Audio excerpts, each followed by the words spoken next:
প্রবল বৃষ্টি পড়ছে আর সেই সাথে ঝড়ো হাওয়া বইছে। আকাশ কালো মেঘে ভরে গেছে। কতগুলো অজ্ঞাত পরিচয় যুবক এক মহিলার পিছনে তাড়া করছে। মহিলাটি তার ৬ বছরের ছোট্ট বাচ্চাকে নিয়ে ঊর্ধ্বশ্বাসে ছুটছে। ছুটে যাওয়ার পর একটা তেমাথা রাস্তা পড়ে, যেখান থেকে একটা রাস্তা ধরে মহিলাটি তার বাচ্চাকে নিয়ে সেখান থেকে চলে যায়, আর অজ্ঞাত পরিচয় যুবকগুলি অন্য রাস্তায় চলে যায়। কিছুটা যাওয়ার পর মহিলাটি একটা বড় বাসা পায় আর তার ভেতরে ঢুকে পড়ে। বাচ্চাটাকে বুকের মধ্যে জড়িয়ে ধরে সে হাঁপাতে থাকে। বাচ্চাটি জিজ্ঞাসা করে, আম্মু, ওরা কারা ছিল? তুমি ওদেরকে দেখে কেন দৌড় দিলে?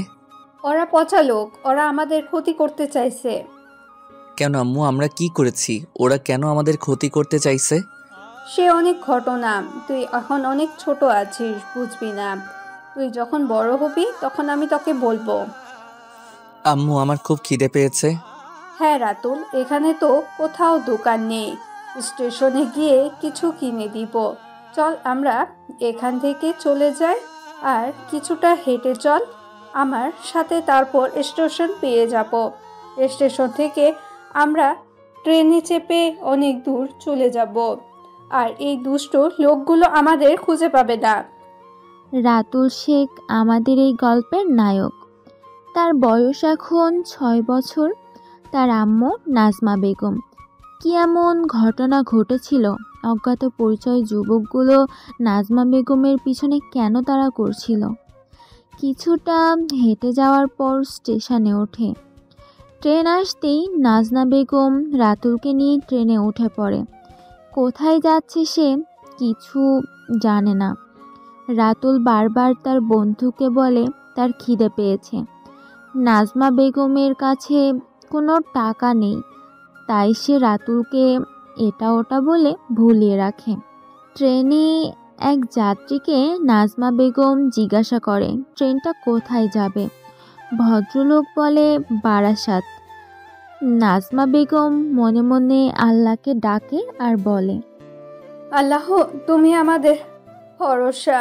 তোমার ভরসায় আজ আমি এই বিপদের মধ্যেও ছেলেকে নিয়ে বেরিয়ে পড়েছি, তুমি রক্ষা করো। রাতুল খিদে পেয়েছে বলতে বলতে ক্লান্ত হয়ে আম্মুর কোলে ঘুমিয়ে পড়ে। শেষে ট্রেনটা হাসনাবাদ এসে পৌঁছায়। সব যাত্রী নেমে চলে গেল। এক ভদ্রলোক বলে, আপু, এটা শেষ স্টেশন, এই ট্রেন আর যাবে না। নাজমা বেগম ছেলেকে নিয়ে স্টেশনে নেমে পড়ে। ছোট্ট একটা দোকান, সেখানে বিস্কুট, কেক, লজেন্স, পান সব বিক্রি হয়। নাজমা বেগম ছেলেকে নিয়ে সে দোকানদারের পাশে বসে। রাতুল ঘুম ভেঙে গেলে রাতুল আম্মুকে বলে, আম্মু, আমার খুব খিদে পেয়েছে, তুমি কিছু কিনে দাও না আমায়। নাজমা বেগম কি করবে? সে ঠিক করতে পারে না। সে অসহায়, তার ছেলে কির জন্য কাঁদছে, সে কিছুই করতে পারছে না। সে ভাবল সে ভিক্ষে করবে। কত লোকেই তো স্টেশনে বসে ভিক্ষে করে। তাছাড়া তার কাছে আর অন্য কোনো উপায় নেই।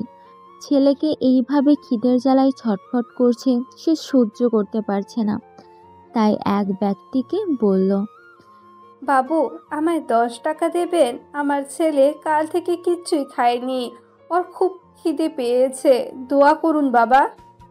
সে ব্যক্তি কিছু না বলে সেখান থেকে চলে যায়। তারপর এক মহিলা, তাকেও নাজমা বেগম একই কথা বলে, কিন্তু সেও কিছু না বলে চলে যায়। এদিকে বৃষ্টি পড়ছে।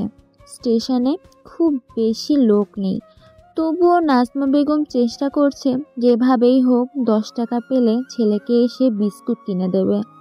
হঠাৎ সেই দোকানদার তাকে জিজ্ঞাসা করে, মা, আমি অনেকক্ষণ থেকে খেয়াল করছি তুমি ভিক্ষে করছো, কিন্তু কেউ তোমায় কিচ্ছু দিচ্ছে না। আজকে এমনিতে আকাশের অবস্থা ভালো নয়, লোকজন কম বেরিয়েছে, তারপর সবার মন তো সমান নয়। হয়তো তোমার কথা কেউ শুনেও শুনছে না। আমি বুঝতে পারছি তুমি অসহায়, তোমার বাচ্চা অনেকক্ষণ থেকে খিদের জন্য কাঁদছে। আমি তোমাকে কেক বিস্কুট দিচ্ছি, তুমি তোমার বাচ্চাকে খাওয়াও। ভদ্রলোকের কথা শুনে নাজমা বেগম বলল, কিন্তু বাবা, আমার কাছে তো কোনো পয়সা নেই, আর এটা তো আপনার ব্যবসা। আমাকে দিলে আপনার ব্যবসায় লস হতে পারে। নাজমা বেগম কথা শুনে দোকানদার ভদ্রলোক হাসলেন আর বললেন, মা, বাচ্চারা হলো আল্লাহর দান। একটা বাচ্চা খিদের জন্য কাঁদছে, আর আমি সেখানে ব্যবসা করব, সেই পয়সা আমার থাকবে তো? আমার অত লোভ নেই। তুমি আমার মেয়ের মতো, তাই তুমি চিন্তা করবে না। তুমি তোমার বাচ্চাদের খাওয়াও। আমি তোমায় পানি দিচ্ছি আর বিস্কুট কেক দিচ্ছি। তোমার মুখটা কেমন লাগছে? আমার মনে হচ্ছে তুমি কিছু খাওনি, তাই তুমিও কিছু খাও। তারপর দোকানদার ভদ্রলোকের কাছ থেকে কেক বিস্কুট নিয়ে নাজমা বেগম তার ছেলে রাতুলকে খাওয়ায় আর নিজেও কিছু খায়। দোকানদার ভদ্রলোকের নাম হালিম চৌধুরী। তার বাসা বারাসাত স্টেশনের কাছেই এক বস্তিতে থাকে। এখানকার লোকেরা সবাই ওকে হালিম চাচা বলে ডাকে। স্টেশনের ছোট্টই দোকান থেকেও সংসার চলে। ওর সংসার বলতে ওর একমাত্র মেয়ে। ওর স্ত্রী অনেকদিন আগেই মারা গেছে। মেয়ের বিয়ে হয়ে গেছে। মেয়ে এখন সন্তান সম্ভবা। সে এসেছে তোর আব্বুর কাছে। বাচ্চা হওয়ার পর সে আবার শ্বশুরবাড়ি ফিরে যাবে। সে ভদ্রলোক নাজমা বেগমকে জিজ্ঞাসা করল, মা, তোমার বাসা কোথায়? আর এখানে তুমি কোথায় যাবে? দোকানদারের কথা শুনে নাজমা বেগম কেঁদে ফেললেন আর বলল, বাবা, আমার কেউ নেই। এই ছেলেটাই একমাত্র আমার সম্বল। একে যেভাবেই হোক বাঁচিয়ে রাখতেই হবে। এই আমার শেষ অবলম্বন। কেন মা, তুমি এই কথা বলছো? কি হয়েছে? আমায় খুলে বলো। তুমি তো আমার আরেক মেয়ে। ভদ্রলোকের কথা শুনে নাজমা বেগম কি বলবে কিছু ভেবে পেল না। তবুও তার ভদ্রলোককে কেউ বিশ্বাসী বলে মনে হলো। সে ভদ্রলোককে বলল, আমাদের বাসা দক্ষিণ 24 পরগনা কাকদ্বীপে। আমরা 4 বোন ভাই নেই। আমি তখন ক্লাস 10-এ পড়ি। সে সময় আমাদের ওখানে এক ভদ্রলোকের কাছে একটা কাজের জন্য গিয়েছিলাম। কাজটা হলো একটা এনজিও মেয়েদের নিয়ে সেলাই ট্রেনিং দেওয়া হচ্ছিল। আমি সেই ট্রেনিংটা নিতে চাচ্ছিলাম, কারণ পড়াশোনার সাথে সাথে আমি স্বাবলম্বী হতে চেয়েছিলাম। ভদ্রলোককে আমি অনুরোধ করি যাতে সে আমার এই ব্যবস্থা করে দেয়। ভদ্রলোক আমার কথা শুনে আমাকে ট্রেনিংয়ের ব্যবস্থা করে দেয়। ওখানে ট্রেনিং চলাকালীন ওই এনজিওর মালিকের ছেলে আসে। তার নাম হাসান শেখ। আস্তে আস্তে তার ছেলের সাথে আমার সম্পর্ক গড়ে ওঠে। একদিন আমাদের মধ্যে শারীরিক সম্পর্ক তৈরি হয়, কিন্তু কিছুদিনের মধ্যে সে পড়াশোনার জন্য দেশের বাইরে চলে যায়। আমি তার সাথে যোগাযোগের চেষ্টা করি, কিন্তু তাকে পাই না। এদিকে আমি জানতে পারি আমি তার বাচ্চার মা হতে চলেছি। একদিন সমস্ত কথা তার আম্মুকে গিয়ে বলি। তার আম্মু ওই এনজিওর মালিক এবং একজন সমাজকর্মী ছিল। সে আমাকে অপমান করে বাসা থেকে তাড়িয়ে দেয় আর আমাকে কিছু টাকা ধরিয়ে দেয় আর বলে বাচ্চাটা যেন নষ্ট করে দেওয়া হয়। আমি একজন মা, কি করে পারবো আমার বাচ্চাকে নষ্ট করতে? তাই আমি পারিনি। আমার বাসার লোক বিষয়টা মেনে নেয় না। তখন মোটামুটি আমি সেলাই কাজটা শিখে গেছি। আমার মাধ্যমিক পরীক্ষা দেওয়া হয় না। আমি ওখান থেকে আমার এক খালার বাড়ি চলে আসি। সেটা শিয়ালদা স্টেশনের পাশে। খালাকে সব কিছু বলি, তাহলে আমার আশ্রয় দেয়। ওখানেই আমার ছেলে রাতুলের জন্ম। এভাবে কেটে যায় 6টা বছর। হঠাৎ কিছুদিন আগে সেই ভদ্রলোকের সঙ্গে আমার দেখা হয়ে যায়, যে আমাকে সেলাই ট্রেনিংয়ের ব্যবস্থা করে দিয়েছিল। আমার সাথে রাতুল ছিল। আমাদেরকে দেখে চিনতে পারে। আমি বুঝতে পারি আমার বিপদ আসছে। তাই আমি খালাকে গিয়ে বলি, আমার এখানে থাকলে হবে না, আমাকে চলে যেতে হবে। তা না হলে ওরা রাতুলের ক্ষতি করতে পারে। তার 2 দিন পরে কিছু লোক আসে আমার খোঁজ নিতে। আমি রাতুলকে নিয়ে কোনোভাবে সেখান থেকে চলে আসি, তারা আমার পিছু নেয়। আমি ছুটে একটা বড় বাসায় লুকিয়ে পড়ি। তারপর স্টেশনে আসি, যে ট্রেন পাই তাতে উঠে পড়ি। তারপর তো আপনার সাথে আমার দেখা হলো। নাজমা বেগমের সব কথা শুনে দোকানদার ভদ্রলোক নাজমাকে বলে, তোমাকে কোনো চিন্তা করতে হবে না। আজ থেকে আয়েশার মতো তুমি আমার আরেকটা মেয়ে। তুমি আমার বাসায় থাকবে, আর তোমার ছেলেও আমার নাতি। ও আমাদের সাথে থাকবে, আমার কেউ নেই।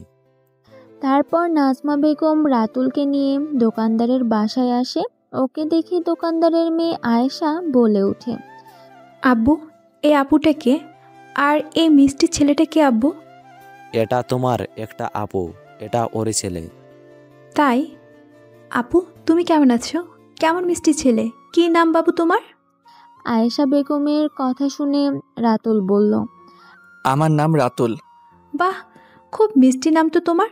তা তুমি কিসে পড়ো? রাতুল কোনো কথা না বলে তার আম্মুর দিকে তাকিয়ে রইল। নাজমা বেগম তারপর থেকেই দোকানদারের বাসায় তার মেয়ের মতো থেকে যায়। ডেলিভারি ডেট চলে আসে, এক ফুটফুটে কন্যা সন্তানের জন্ম দেয়।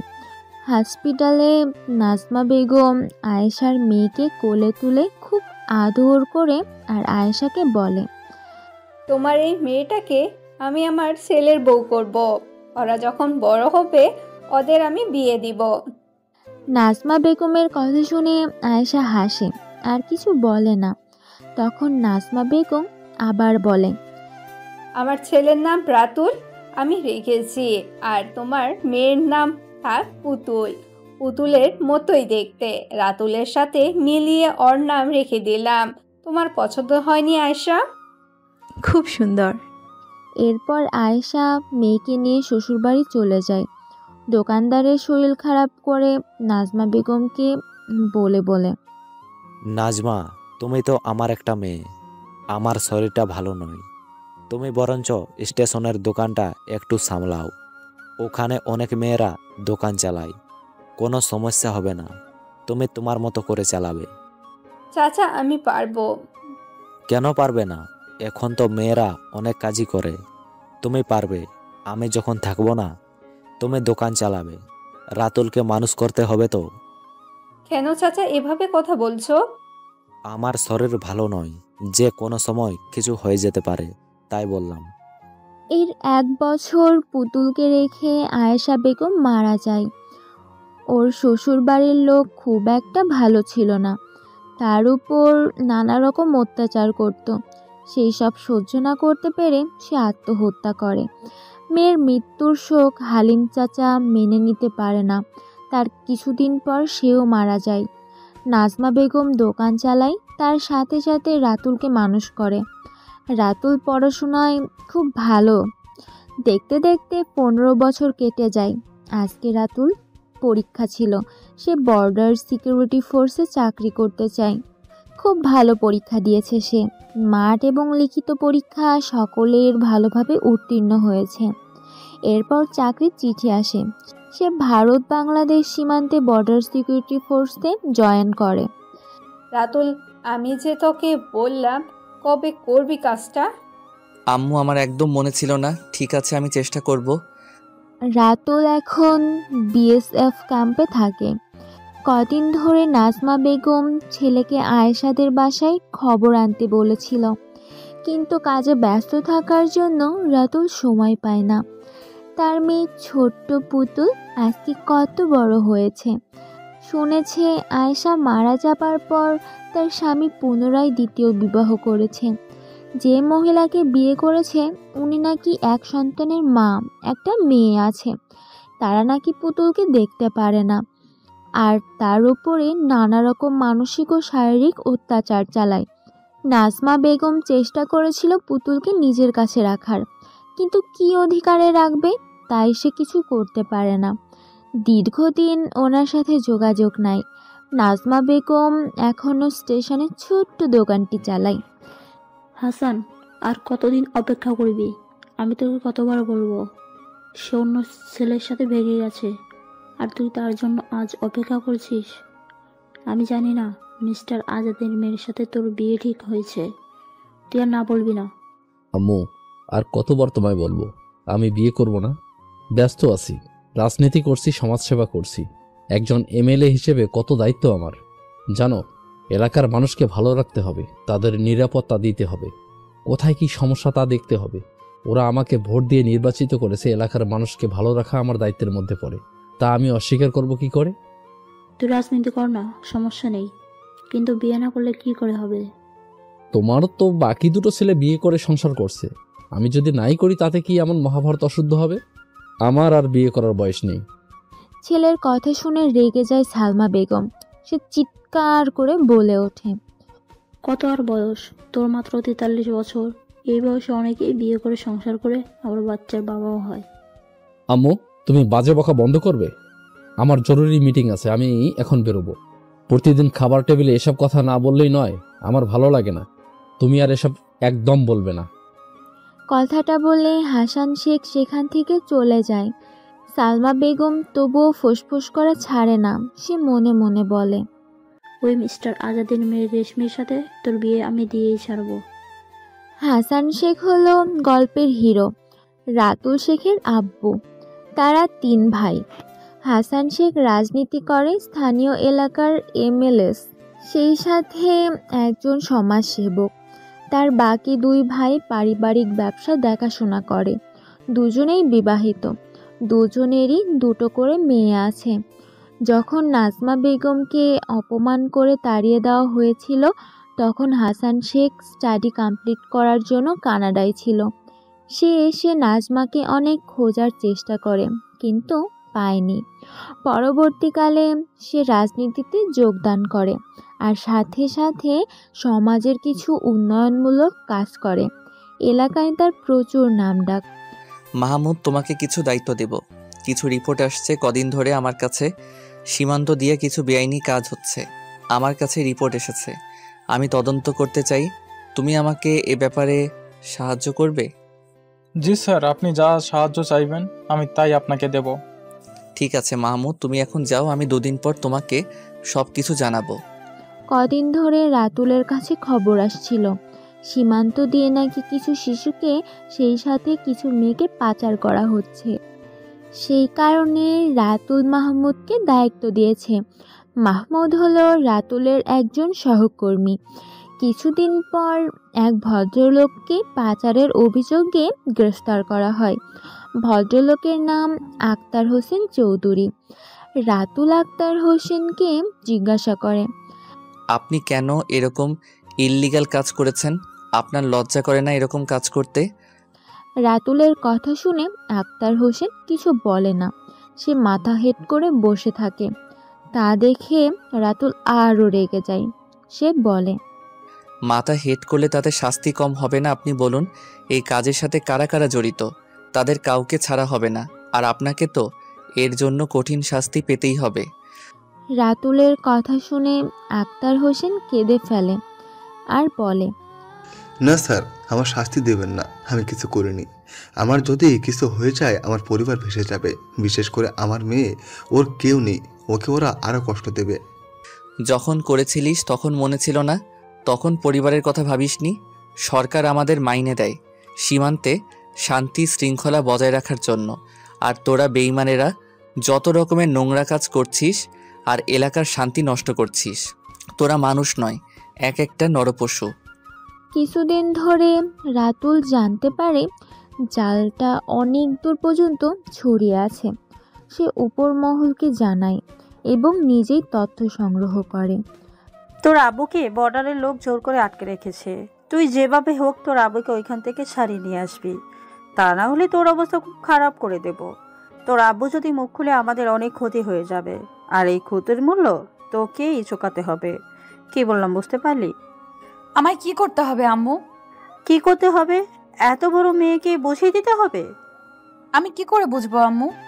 তুই ওই জায়গায় যাবি যেখানে বিএসএফ জওয়ানরা পাহারা দিচ্ছে, ওইখানে গিয়ে ওদের সাথে প্রেম করবি, প্রয়োজনে ওদের সাথে শুয়েও পড়বি। তবুও তোর আব্বুকে ওদের কাছ থেকে ছাড়িয়ে আনবি। আমি খবর পেয়েছি তোর আব্বুকে ওইখানেই আটকে রাখা হয়েছে। তুই কালকে ওখানে যাবি। জায়গাটা কোথায়? হাসনাবাদ থেকে একটু যেতে হবে। কখন যাব? রাতের বেলা। রাতের বেলা? হ্যাঁ, তোকে দেখতে শুনতে ভালোই আছে, আর রাতের বেলায় উপযুক্ত সময়। আম্মুর কথা মতো পুতুল যেখানে বর্ডার সিকিউরিটি ফোর্সের কর্মীরা পাহারা দেয় সেখানে পৌঁছে যায়। অপেক্ষা করতে থাকে কারো আসার। কিছুক্ষণ পর রাতুল সেখানে আসে আর পুতুল রাতুলকে দেখে তাকে জড়িয়ে ধরে আর বলে, আপনি এতদিন কোথায় ছিলেন? আমি আপনাকে কত খুঁজছি। আমি আপনাকে ছাড়া বাঁচবো না। প্লিজ আপনি ফিরিয়ে দিবেন না আমাকে। এই অভাগীর আপনি ছাড়া আর কেউ নেই। কি বলছেন আপনি? আর এভাবে আমাকে জড়িয়ে ধরছেন কেন? আপনি কে? আর কি চাই আপনার? আমি আপনাকে চাই, অনেক দিন থেকে চাই। কী সব বলছেন উল্টাপাল্টা কথা? আপনার মাথায় কি কোনো সমস্যা আছে? আমি আপনাকে চিনি না, যান এখান থেকে। শুধু একটা রাত আমাকে একটু ভালোবাসুন না, আমি আপনার জন্য সব কিছু করতে পারবো। শুধু একটা রাত। কথাটা পুতুল শেষ করতে পারল না, তার আগেই রাতুল রেগে গিয়ে ওর গালে একটা চড় মারল। সাথে সাথে পুতুল সেখানেই পড়ে গেল। রাতুলের চিৎকার শুনে তার সহকর্মীরা সেখানে ছুটে আসে আর দেখে পুতুল নিচে পড়ে আছে আর রাতুল রাগে ফুঁসছে। রাতুলকে দেখে তার সহকর্মী মাহমুদ বলে উঠল, কি হয়েছে স্যার, এত চিৎকার করছেন কেন? আর এই মেয়েটাকে কেন এইভাবে পড়ে আছে? মাহমুদের কথা শুনে পুতুল ন্যাকা কান্না শুরু করলেন আর বলল, দেখুন না, এই লোকটাকে আমি ভালোবাসি আর এও আমাকে ভালোবাসে। অনেক মিথ্যা প্রতিশ্রুতি দিয়েছে আমাকে, এমনকি আমার সাথে শারীরিক সম্পর্ক করেছে। আজ আমি ওর বাচ্চার মা হতে চলেছি, সেজন্য এসেছিলাম ওনার কাছে। কিন্তু উনি মিথ্যা কথা বলছেন আর সব কিছু অস্বীকার করছে। আমি অনেক কষ্টে ওনার ঠিকানা জোগাড় করে এখানে এসেছি। প্লিজ ভাইয়ারা, আমাকে একটু সাহায্য করুন। আপনার বন্ধুকে বোঝান, ও আমার সাথে যেটা করেছে সেটা ঠিক হয়নি।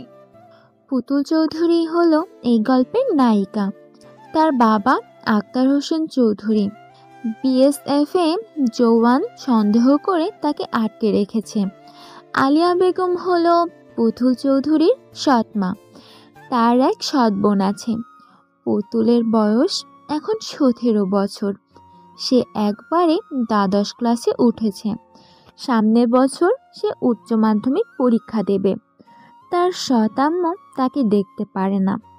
দেখুন স্যার, অত রেগে যাবেন না। আমার মনে হচ্ছে মেয়েটাকে কেউ নিশ্চয়ই পাঠিয়েছে। আপনি মেয়েটাকে নিয়ে আমাদের ক্যাম্পে চলুন, তারপর মেয়েটাকে সব কথা জিজ্ঞাসা করব। কেউ তো আছে পিছনে। তারপর সবাই মিলে রাতুলকে বোঝালো। মাহমুদ পুতুলকে বলল, আপনি আমাদের সাথে আসুন। তারপর সবাই মিলে ভিতরে যায়। পুতুল শুধু এদিক ওদিক তাকিয়ে দেখে কোথায় তার আব্বুকে আটকে রেখেছে। তারপর পুতুল মাহমুদ বলল, আচ্ছা ম্যাডাম, আপনাকে কি কেউ এখানে পাঠিয়েছেন? সত্যি করে বলুন।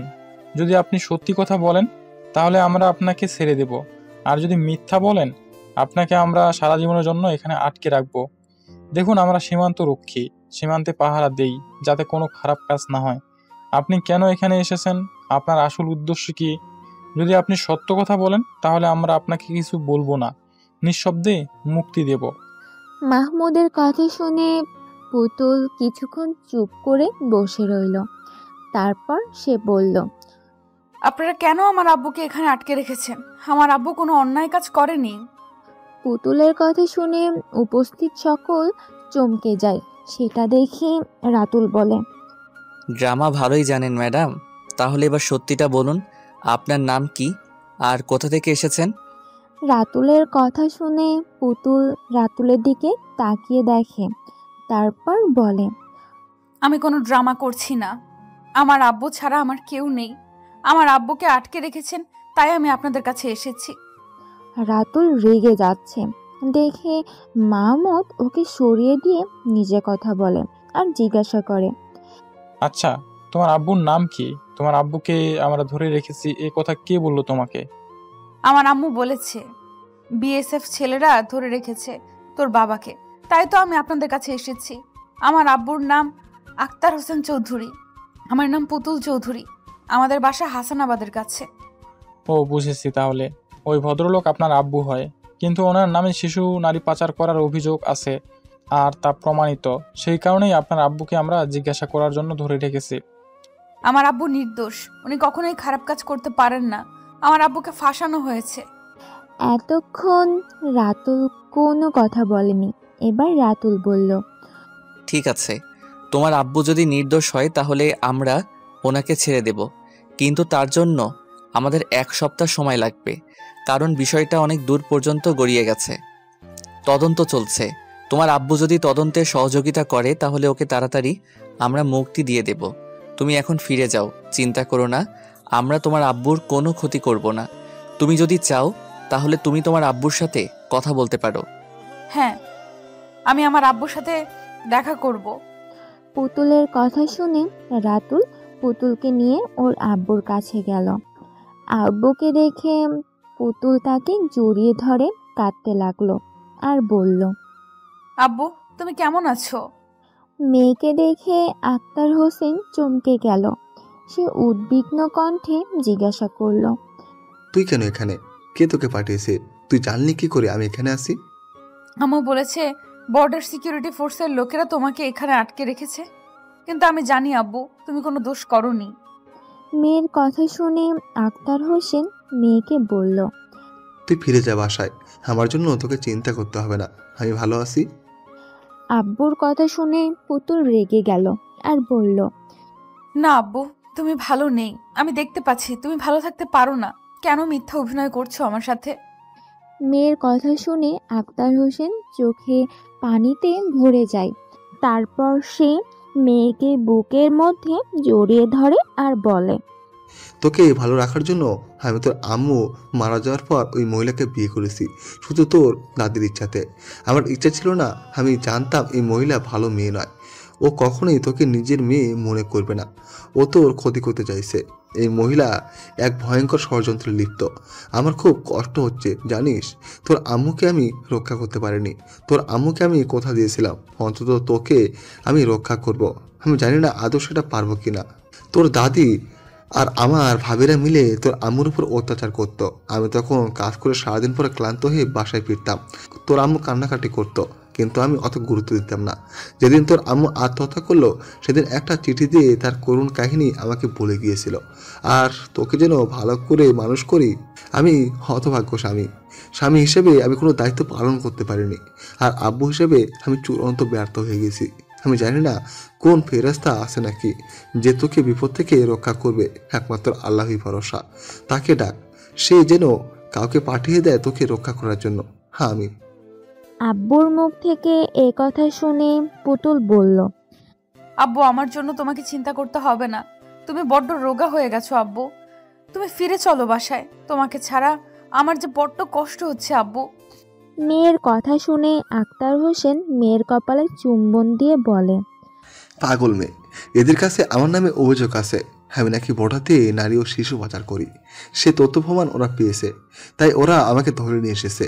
তুই চিন্তা করিস না, একদিন সত্যটা সামনে আসবে, আর সেদিন সব কিছু পরিষ্কার হয়ে যাবে।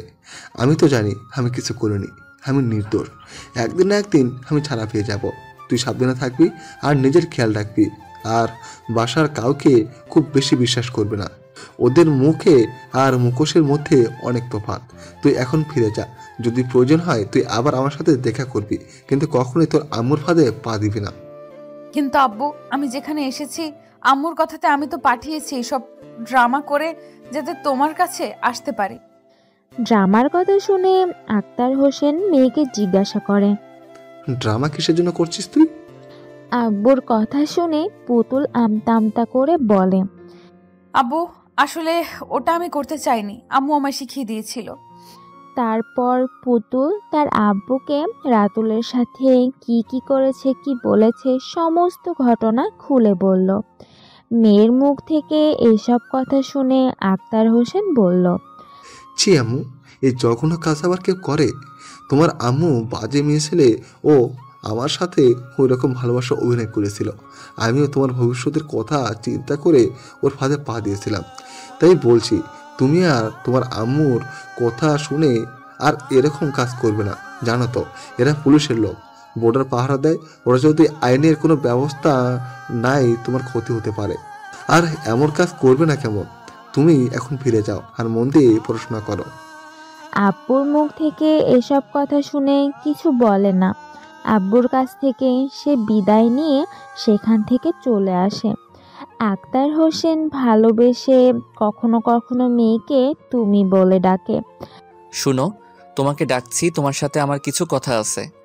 রাতুলের ডাক পুতুল শুনতে পায় না। সে কিছুটা অন্যমনস্ক হয়, সেখান থেকে চলে আসে। রাতুল আবার পুনরায় ডাকে। রাতুলের ডাক শুনে পুতুল দাঁড়িয়ে পড়ে আর কিছুটা রেগে রাতুলকে বলে, আমি তো এখান থেকে চলে যাচ্ছি। আব্বুর সাথে দেখা করে আপনাদের তো কিছু ক্ষতি করিনি, তাহলে বারবার আমাকে বিরক্ত করছেন কেন? পুতুল কথা শুনে রাতুল কিছুটা হেসে বলল, কোথায় বিরক্ত করছি? শুধু একবার দাঁড়াতে বলেছি, কিছু কথা আছে তাই বলেছি। এত ঘ্যাম কেন তোমার? বলে ফেলুন, কি বলবেন, আমার সময় নেই। এতক্ষণ যেটা আমার করছিলে তখন সময় ছিল, আর এখন নেই। রাতুলের কথা শুনে পুতুল জোরহাত করে রাতুলকে বলল, সরি মিস্টার, ভুল হয়ে গেছে, আর কখনো হবে না, ক্ষমা করে দিন। আর যা শাস্তি দেবেন আমি তা মাথা পেতে নেব। পুতুলের বলার ভঙ্গি দেখে রাতুল হেসে ফেলে আর বলে, কিছু হোক আর না হোক, ড্রামা তুমি ভালোই জানো। হ্যাঁ, আমি ড্রামাবাজ, তাতে আপনার কি সমস্যা? বেশ তো আপনি বলেছিলেন, আবার তুমি বলে ডাকছেন কেন? বয়সে ছোট তাই তুমি বলে ডাকছি। সমস্যা বিশেষ কিছু নেই, তোমাকে একা বাসায় ফিরতে হবে না, আমি নিজে তোমাকে দিয়ে আসবো। না, আমি আপনার সাথে যাব না। ভোর হতে চলল, আর কিছুক্ষণ আমাদের এখানে অপেক্ষা করো, কিছুটা পরে সকাল হয়ে যাবে, আমি তোমাকে নিজে বাসায় দিয়ে আসবো। ধন্যবাদ, আমি একাই এসেছি, একাই যাব, কারো সাহায্য লাগবে না। একা আসতে পারো, কিন্তু তোমাকে দিয়ে আসার দায়িত্ব আমার। বেশি কথা বলবে না, আমাদের সময়ের দাম আছে। চুপচাপ চলো আমার সাথে। এখন ভোর 4টা বাজে, সকাল 6টার মধ্যে আমরা এখান থেকে বেরিয়ে যাব। পুতুল রাতুলের উপর কিছু কথা বলে না। সেও মনে মনে চাইছিল কেউ তাকে দিয়ে আসুক, আর যদি পুলিশের লোক সাথে থাকে তার সুবিধা হবে। তা না হলে তার আম্মু হয়তো সাথে সাথে তার গায়ে হাত তুলবে। পুলিশের লোক যদি বুঝে বলে তাহলে তার আম্মু হয়তো তাকে কিছু বলবে না। এদিকে আসল কারণ হলো, পুতুল যখন তারা আব্বুর সাথে কথা বলছিল সে রুমেই সিসিটিভি ক্যামেরা ছিল, আর সেখানে কি হচ্ছে সব কিছু রাতুল ও তার সহকর্মীরা শুনেছিল। তাদের মনে হচ্ছে আক্তার হোসেনকে গ্রেফতার করে তারা ভুল করেছে। কোনো একটা জায়গায় তার মিসেস অর্থাৎ পুতুলের আম্মু দায়ী। সেই জন্য রাতুল চাইছিল পুতুলকে বাসায় পৌঁছে দেওয়ার অজুহাতে সেই মহিলার সাথে কথা বলার। সকাল 6টা বাজলে রাতুল পুতুলকে নিয়ে পুতুলদের বাসার উদ্দেশ্যে রওনা হয়। রাস্তায় রাতুল পুতুলকে জিজ্ঞাসা করে, তোমার নাম কি? পুতুল কোনো কথা বলে না। রাতুল পুনরায় তাকে জিজ্ঞাসা করলে পুতুল চিৎকার করে বলে, কতবার বলবো পুতুল চৌধুরী, পুতুল চৌধুরী, পুতুল চৌধুরী? আর বলতে পারবো না। ভালো করে আমার নামটা মনের মধ্যে রেখে দেবেন, ভবিষ্যতে কাজে লাগবে। রাতুল হাসতে হাসতে বলে, তাই নাকি ম্যাডাম? তা ভবিষ্যতে কি কাজে লাগবে? রাতুলের প্রশ্নের কোনো উত্তর না দিয়ে পুতুল চুপচাপ বসে থাকে। রাতুল পুনরায় তাকে জিজ্ঞাসা করে, তুমি কিসে পড়ো? প্রেমে পড়ি। কথাটা আস্তে করে বলল। রাতুল শুনতে পায়। সে কাশতে শুরু করে, তারপর প্রসঙ্গ পাল্টে বলে, তোমার এখন কত বছর বয়স? রাতুলের কথা শুনে পুতুল বলে, মেয়েদের বয়স আর ছেলেদের ইনকাম জানতে নেই, আল্লাহ পাপ দেয়। পুতুলের কথা শুনে রাতুল জোরে হেসে ওঠে আর বলে, কে বলল? আমাকে যা জিজ্ঞেস করেছেন। কোনো মেয়েকে বয়স জানতে চাইবেন না। আপনি আইনের লোক হলে আপনাকে কঠোর শাস্তি পেতে হবে। কোনো কোর্ট আপনাকে বাঁচাতে পারবে না, আর কোনো উকিলও আমার পাশে দাঁড়াবেন না। পুতুলের কথা শুনে রাতুল কৌতূহল দমন করতে পারে না। পুতুলকে বলল, তাই নাকি? তা কি শাস্তি দেবে কোর্ট আমায়? আপনার শাস্তি হলো সেই মেয়েটাকে বিয়ে করতে হবে। তাই বুঝি? কথা বলতে বলতে তারা পুতুলদের বাসার কাছে চলে আসে। পুতুল বলে, স্যার, সামনে মোড়ে মাথায় গাড়িটা দাঁড় করাবেন। ভেতরে গাড়ি ঢুকবে না, কিছুটা গেলেই আমার বাসা, আর ওখানে আমাকে নামিয়ে দেবেন। পুতুলের কথা মতো রাতুল গাড়িটা দাঁড় করায়। পুতুল গাড়ি থেকে নেমে পড়ে। রাতুল তার পিছু নাই। পুতুল বলে, স্যার, এখন আসছি, আপনি সাবধানে যাবেন আর আমার আব্বুর দিকে একটু খেয়াল রাখবেন। কিন্তু আমি তো তোমার সাথে তোমাদের বাসায় যাব। কেন? তোমার আম্মুর সাথে দরকার আছে। তুমি সারা রাত কোথায় ছিলে, সেই কারণে যদি তোমাকে বকাবকি করে, তাই আমি তোমার আম্মুকে বুঝিয়ে বলবো। ও আচ্ছা, ঠিক আছে, আসেন আমার সাথে। রাতুল পুতুলের সাথে তাদের বাসার ভেতর ঢোকে। দেখে দুটো মাত্র রুম, ইটের গাঁথুনি দিয়ে উপরে টালির ছাউনি। পুতুলকে দেখে তার আম্মু বলে ওঠে, এসো মহারানী, তোমায় কি কাজ দিয়েছিলাম তুমি ঠিক করেছো তো? আলিয়া বেগম ভেবেছিল পুতুল একা ফিরে এসেছে, তাই পুতুলের সাথে রাতুলকে দেখে সে জিজ্ঞাসা করে, স্যার আপনি? হ্যাঁ, আমি বর্ডার সিকিউরিটি ফোর্সে চাকরি করি, আর আমি আপনার স্বামীকে গ্রেফতার করেছি। কিছু তদন্ত করার জন্য আমি আপনার কাছে এসেছি। রাতুলের কথা শুনে আলিয়া বেগম প্রথমে ভয় পেয়ে যায়, তারপর কিছুটা স্বাভাবিক হয়ে বলে, হ্যাঁ স্যার বলুন, আপনারা কি সাহায্য চাইছেন? আপনি যদি সত্যি কথা বলেন তাহলে কিন্তু আপনার স্বামীকে আমরা ছেড়ে দেব। দেখুন স্যার, আমার স্বামী দোষ করেছে কি না করেছে সেটা তদন্ত করলেই জানতে পারবেন। আপনারা বুঝে নেবেন, কিন্তু এর সাথে বিন্দু মাত্র আমার যোগ নেই, আমি এটা জোর গলায় বলতে পারি। আলিয়া বেগম কথা শুনে রাতুল হাসতে হাসতে বলে, ম্যাডাম, আমি কখন বললাম আপনি জড়িয়ে আছেন? রাতুলের কথা শুনে আলিয়া বেগম আমতা আমতা করে বলে, না মানে সেরকম কিছু নয়, আমি এমনিই বললাম। ম্যাডাম, আমি কিছু জানতে এসেছি। কথাটা বলে রাতুলের চোখ যায় দেয়ালে টাঙানো একটা ফটোর দিকে। সেখানে দেখে একজন ভদ্রলোক একটা 7-8 বছরের বাচ্চা মেয়েকে নিয়ে দাঁড়িয়ে আছে। ফটোটা দেখে রাতুল চিনতে পারে তার বাসায় তার আম্মুর কাছে এরকম একটা মেয়ের ফটো আছে। রাতুল সন্দেহ দূর করার জন্য আলিয়া বেগমকে বলেন, ম্যাডাম, বলছি দেয়ালে টাঙানো ফটোটা কার? আলিয়া বেগম প্রথমে ভয় পেয়ে গিয়েছিল, ভেবেছিল রাতুল হয়তো তাকে কিছু জিজ্ঞাসা করতে পারে, কিন্তু অন্য প্রশ্ন করায় আলিয়া বেগম চোখ বুজে দীর্ঘশ্বাস নিল। তারপর ফটোর দিকে তাকিয়ে বলল, কোন ফটোটার কথা বলছেন স্যার? ওই যে এক ভদ্রলোক একটা বাচ্চা মেয়ের হাত ধরে দাঁড়িয়ে আছে, ওইটা কার ছবি? কার আর হবে স্যার, এই অলক্ষী অপয় আর ওর আব্বুর। আলিয়া বেগমের কথা রাতুলের ঠিক বুঝতে পারে না। সে আলিয়া বেগমকে জিজ্ঞাসা করে, আমি ঠিক বুঝতে পারলাম না ম্যাডাম, আমি কাদের কথা বললেন? রাতুলের কথা শুনে আলিয়া বেগম কিছুটা চিৎকার করে বলে উঠলেন, কার কথা আর বলবো, ওই যে আপনার পাশে দাঁড়িয়ে আছে, মুখ কাচুমাচু করে, ওর আম্মু নাকি আদর করে পুতুল নাম দিয়েছিল, ওই পুতুল আর ওর আব্বুর। রাতুল তখন আর চোখে পুতুলের দিকে তাকিয়ে দেখল পুতুল মাথা নিচু করে দাঁড়িয়ে আছে। রাতুল সব বুঝতে পারে। সে একটু মিষ্টি হাসি দিয়ে বলে, ঠিক আছে ম্যাডাম, ধন্যবাদ। আপনাকে আর কিছু জিজ্ঞাসা করব না। আপনার স্বামীকে খুব তাড়াতাড়ি আমরা ছেড়ে দেব। আমার মনে হচ্ছে মিথ্যে সন্দেহ করা হয়েছে আপনার স্বামীকে। আমরা দুঃখিত। কথাটা বলে রাতুল বেরিয়ে আসতে চাইলে আলিয়া বেগম বলে, স্যার একটু বসলে হতো না, আপনার জন্য চা বানাচ্ছি। গরিবের বাসায় সকালবেলা এসেছেন, একটু নাস্তা করে যান। রাতুল একবার ভাবলো তার কি খাওয়া ঠিক হবে, তবু খাবার অজুহাতে কিছুক্ষণ থাকতে পারবে, আর এই মহিলার রূপ সে দেখতে পাবে। তাই সে বলল, ঠিক আছে ম্যাডাম, আমি অপেক্ষা করছি, চা করুন। সারা রাত ঘুম হয়নি, মাথা টিপটিপ করছে, একটু চা হলে ভালোই হয়। রাতুলের কথা শুনে আলিয়া বেগম বলল, সে কি স্যার, আপনার মাথা টিপটিপ করছে, আগে বলবেন তো। দাঁড়ান, আমার বড় মেয়েকে ডাকছি, ও ম্যাসাজ করে দিচ্ছে, কিছুক্ষণ পরেই আপনার মাথা টিপটিপ কমে যাবে। আমার মেয়ে ম্যাসাজ পার্লারে কাজ করে। কথাটা বলে আলিয়া বেগম মিনা মিনা বলে ডাকতে শুরু করে। মিনা হলো আলেয়া বেগমের আগের পক্ষের মেয়ে।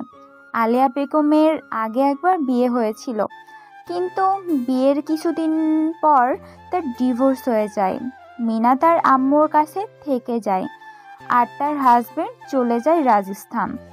সেখানে উনি আবার বিবাহ করেন। আলেয়া পুতুলের দাদির বান্ধবীর মেয়ে ছিল। পুতুলের আম্মু মারা যাওয়ার পর তার দাদি আলেয়ার সাথে পুতুলের আব্বুর বিয়ে দেয়। আম্মুর ডাকে মিনা রুম থেকে বেরিয়ে আসে। আম্মুকে জিজ্ঞাসা করে, আম্মু, তুমি আমায় ডাকছিলে? কথাটা বলতেই মিনার চোখ পড়েছে রাতুলের দিকে। সে এক দৃষ্টিতে রাতুলের দিকে তাকিয়ে থাকে। রাতুল দেখে 19-20 বছরের একটা মেয়ে দেখে মনে হয় খুব সাজুগুজু করে। আলেয়া লক্ষ্য করে মিনাকে উদ্দেশ্য করে বলে, মিনা, যা তো মা, স্যারের জন্য 1 কাপ কড়া করে চা করে নিয়ে আয়। স্যারের মাথা ব্যথা করছে। আম্মুর সাথে বুঝতে পেরে মিনা বলল, হ্যাঁ আম্মু, যাচ্ছি। মিনা যখন চা করতে যায় ঠিক তখন রাতুলের ফোনটা বেজে ওঠে। সে রিসিভ করে। হোয়াট? আপনারা কোথায় ছিলেন? ঠিক আছে, ওখানে ওয়েট করুন, আমি এক্ষুনি যাচ্ছি। কথাটা বলে রাতুল উঠে পড়ে। আলেয়া বেগমের উদ্দেশ্য করে বলে, সরি ম্যাডাম, আজকে চা খাওয়া হবে না, অন্য একদিন খাবো। আজকে ইমার্জেন্সি একটা ফোন এসেছে, আমাকে এক্ষুনি বেরিয়ে যেতে হবে। বর্ডারে কিছু ঝামেলা হচ্ছে, আমার থাকা ওখানে দরকার। রাতুলের কথা শুনে মিনা সেখানে ছুটে আসে আর বলে, কি ঝামেলা হয়েছে স্যার? সেরকম কিছু নয়, সীমান্তে প্রতিদিন কিছু ঝামেলা হয়। এখন আমি আসছি। কথাটা বলে রাতুল চলে যেতে চাইলে তার চোখ পুতুলকে খোঁজে, কিন্তু পুতুলকে খুঁজে পায় না। তারপর বাধ্য হয়ে সে সেখান থেকে চলে যায়। আসলে রাতুল বুঝতে পেরেছিল এরা মা মেয়ে কেই ভালো নয়। নিশ্চয় এদের মধ্যে ষড়যন্ত্র কাজ করতেছে।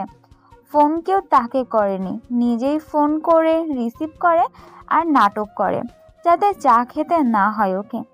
কিছুটা আসার পর রাতুল আম্মুকে ফোন করে আর বলে, আম্মু, ফোনটা তুলতে এত দেরি করছিলে কেন? আমি কখন থেকে তোমায় ফোন করছি।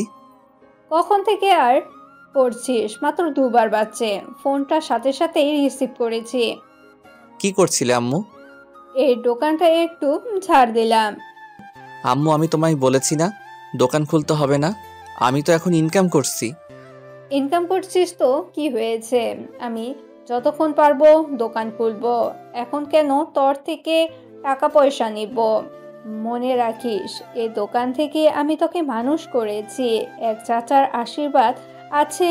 সেই মানুষটা যদি আমাদের সেই দিন আশ্রয় না দিত, আজ আমরা কোথায় চলে যেতাম বল? রাতুল জানে তার আম্মু বকবক শুরু করলে আর থামবে না। তাই আম্মুকে শান্ত করার জন্য রাতুল তার আম্মুকে উদ্দেশ্য করে বলে, আম্মু, তোমার বৌমাকে খুঁজে পেয়েছি।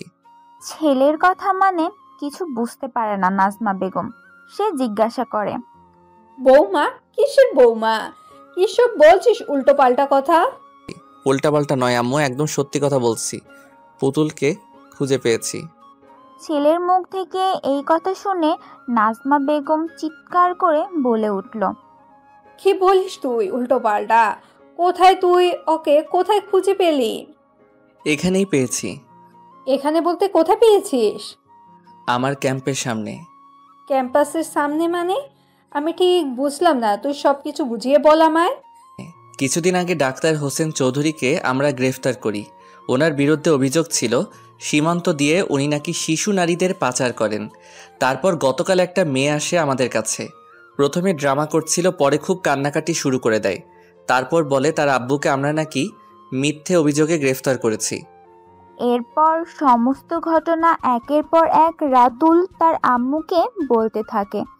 তারপর পুতুলকে বাসায় দিতে যাওয়ায় সেখানে তার ফটো দেখে তাকে চিহ্নিত করা তার সৎ আম্মু তার মেয়ে তাদের ব্যাপারে সমস্ত কথা খুলে বলে। সমস্ত ঘটনা শুনে নাজমা বেগম বলে, রাতুল, তুই যখন ওকে খুঁজে পেয়েছিস আর ওকে হারিয়ে ফেলিস না। ও তোর বাগদত্তা, ওকে রক্ষা করা তোর দায়িত্ব। আমার মনে হচ্ছে সৎ আম্মু ও তার মেয়ে ওরা ভালো মানুষ নয়। ওরা নিশ্চয় পুতুলের ক্ষতি করবে। তোর উচিত ওকে রক্ষা করা। আম্মু, তুমি নিশ্চিন্ত থাকো, আমি থাকতে পুতুলের কোনো ক্ষতি করতে দেব না। আমি ওর বাসার পাশে একটা লোককে নিয়োগ করেছি, সে সমস্ত খবর আমাকে দেবে। হাই হাসানজি, কেমন আছেন? ভালো আছি। আপনার আম্মু আমাকে আপনার সাথে দেখা করতে বলেছে। কেন দেখা করতে বলেছে? ন্যাকা, জানে না যেন আপনার সাথে আমার বিয়ের কথা হচ্ছে। ও তাই বুঝি? আমি তোমাকে বলে দিয়েছি আমার পক্ষে বিয়ে করা সম্ভব নয়। কিন্তু কেন? আমি কি আপনার অযোগ্য? যোগ্য কি অযোগ্য সেটা পরের বিষয়, আমি তো বিয়েই করব না। কেন বিয়ে করবেন না? আপনার দুই ভাই বিয়ে করে সংসার করছে, আপনারও করা উচিত। ওটা আমার ব্যক্তিগত ব্যাপার, আমি এই বিষয়ে কারো মতামত চাই না। সরি, এখন আপনি আসতে পারেন। আমার থেকে কোনো ভালো মানুষকে আপনি বিয়ে করে সংসার করুন। আপনার মতো ভালো মানুষ কোথায় পাবো বলুন? ক্ষমতার লোভ বড় লোভ, ক্ষমতার পাশে থাকতে আপনাদের মতো সুন্দরীদেরও জুড়ি মেলা ভার। কিন্তু ম্যাডাম, আপনি ভুল জায়গায় ট্রাই করেছেন, তাই বলছি সাবধান। কথাটা বলে হাসান শেখ সেখান থেকে চলে যায়, আর রেশমি হাসান শেখের চলে যাওয়া দেখে তাকিয়ে থাকে। হাসান শেখের আম্মু রেশমিকে পছন্দ করেছে হাসানের সাথে বিয়ে দেবে বলে। রেশমির আব্বু রাজনীতি করে, কিন্তু রাজনীতি করলেও এখন পর্যন্ত বিধায়ককে পায়নি, সেই স্থানীয় একটা নেতা হিসেবে শুধু পরিচিত পেয়েছে, আর কিছু পায়নি। কিন্তু হাসান নিজের যোগ্যতায় বিধায়ক নির্বাচিত হয়েছে, সমাজে যথেষ্ট প্রভাব আছে, তার প্রত্যেকটা মানুষ তাকে শ্রদ্ধা করে, সে বিপদে আপদে প্রতিটা মানুষের পাশে দাঁড়ায়, বস্তির উন্নয়নে তার অবদান আছে, এলাকার প্রতিটা মানুষ তাকে আল্লাহর দূত হিসেবে চেনে। এদিকে রেশমি একজন ডিভোর্সি মেয়ে, সেই সাথে সে মডেলিং করত, বর্তমানে সে রাজনীতিতে যোগ দিয়েছে। বিয়ে হয়েছিল কিন্তু স্বামীর সাথে বনিবনা হয়নি, তারপর সে বাবার বাসায় চলে আসে। কিরে পুতুল, বিএসএফ এর লোকটা যে বলে গেল তোর আব্বুকে ছেড়ে দেবে, তো এখনো ছেড়ে দিচ্ছ না কেন? পুতুল যখন সবেমাত্র ইংরেজি বইটা হাতে নিয়েছে, তার আম্মুর মুখ থেকে এই কথা শুনে পুতুল বলল, আমি কি করে জানবো? ওই ভদ্রলোক তো আমাকে সব বলে গেছে, আমাকে তো কিছু বলেনি। কেন, তুই শুনিসনি লোকটা বলে গেল তোর আব্বু নাকি নির্দোষ, ছেড়ে দেবে তোর আব্বুকে? না, আমি শুনিনি। একটা থাপড় মারলে সব মনে পড়ে যাবে। ওটাই তো শুধু পারো। পুতুলের কথাটা শেষ হওয়ার আগেই মিনা গিয়ে পুতুলের গালে একটা চড় মারে। ঠিক সেই সময় বাসায় ওর আব্বু প্রবেশ করে। পুতুলকে এভাবে চড় মারতে দেখে তার আব্বু চিৎকার করে বলে, মিনা, তোকে আমি কতবার বলবো পুতুলের গায়ে হাত তুলবি না? ও, তুমি চলে এসেছো? কথাটা বলার সাথে সাথে রাতুল আক্তার হোসেনের সাথে বাসায় প্রবেশ করে। রাতুলকে এভাবে দেখবে আলেয়া বেগম সেটা বুঝতে পারেনি, তাই প্রথমে থতমত খেয়ে যায়, তারপর একটু স্বাভাবিক হয়ে বলে, স্যার আপনি? কেন, অসময় এসে পড়লাম বলে অসুবিধা হচ্ছে? অসুবিধা হবে কেন? আপনি আমাদের গেস্ট, একবার কেন 100 বার আসবেন। একটু জানিয়ে দিলে ভালো হতো, তাহলে আপনাকে যত্ন করার আরেকটু সুযোগ পেতাম।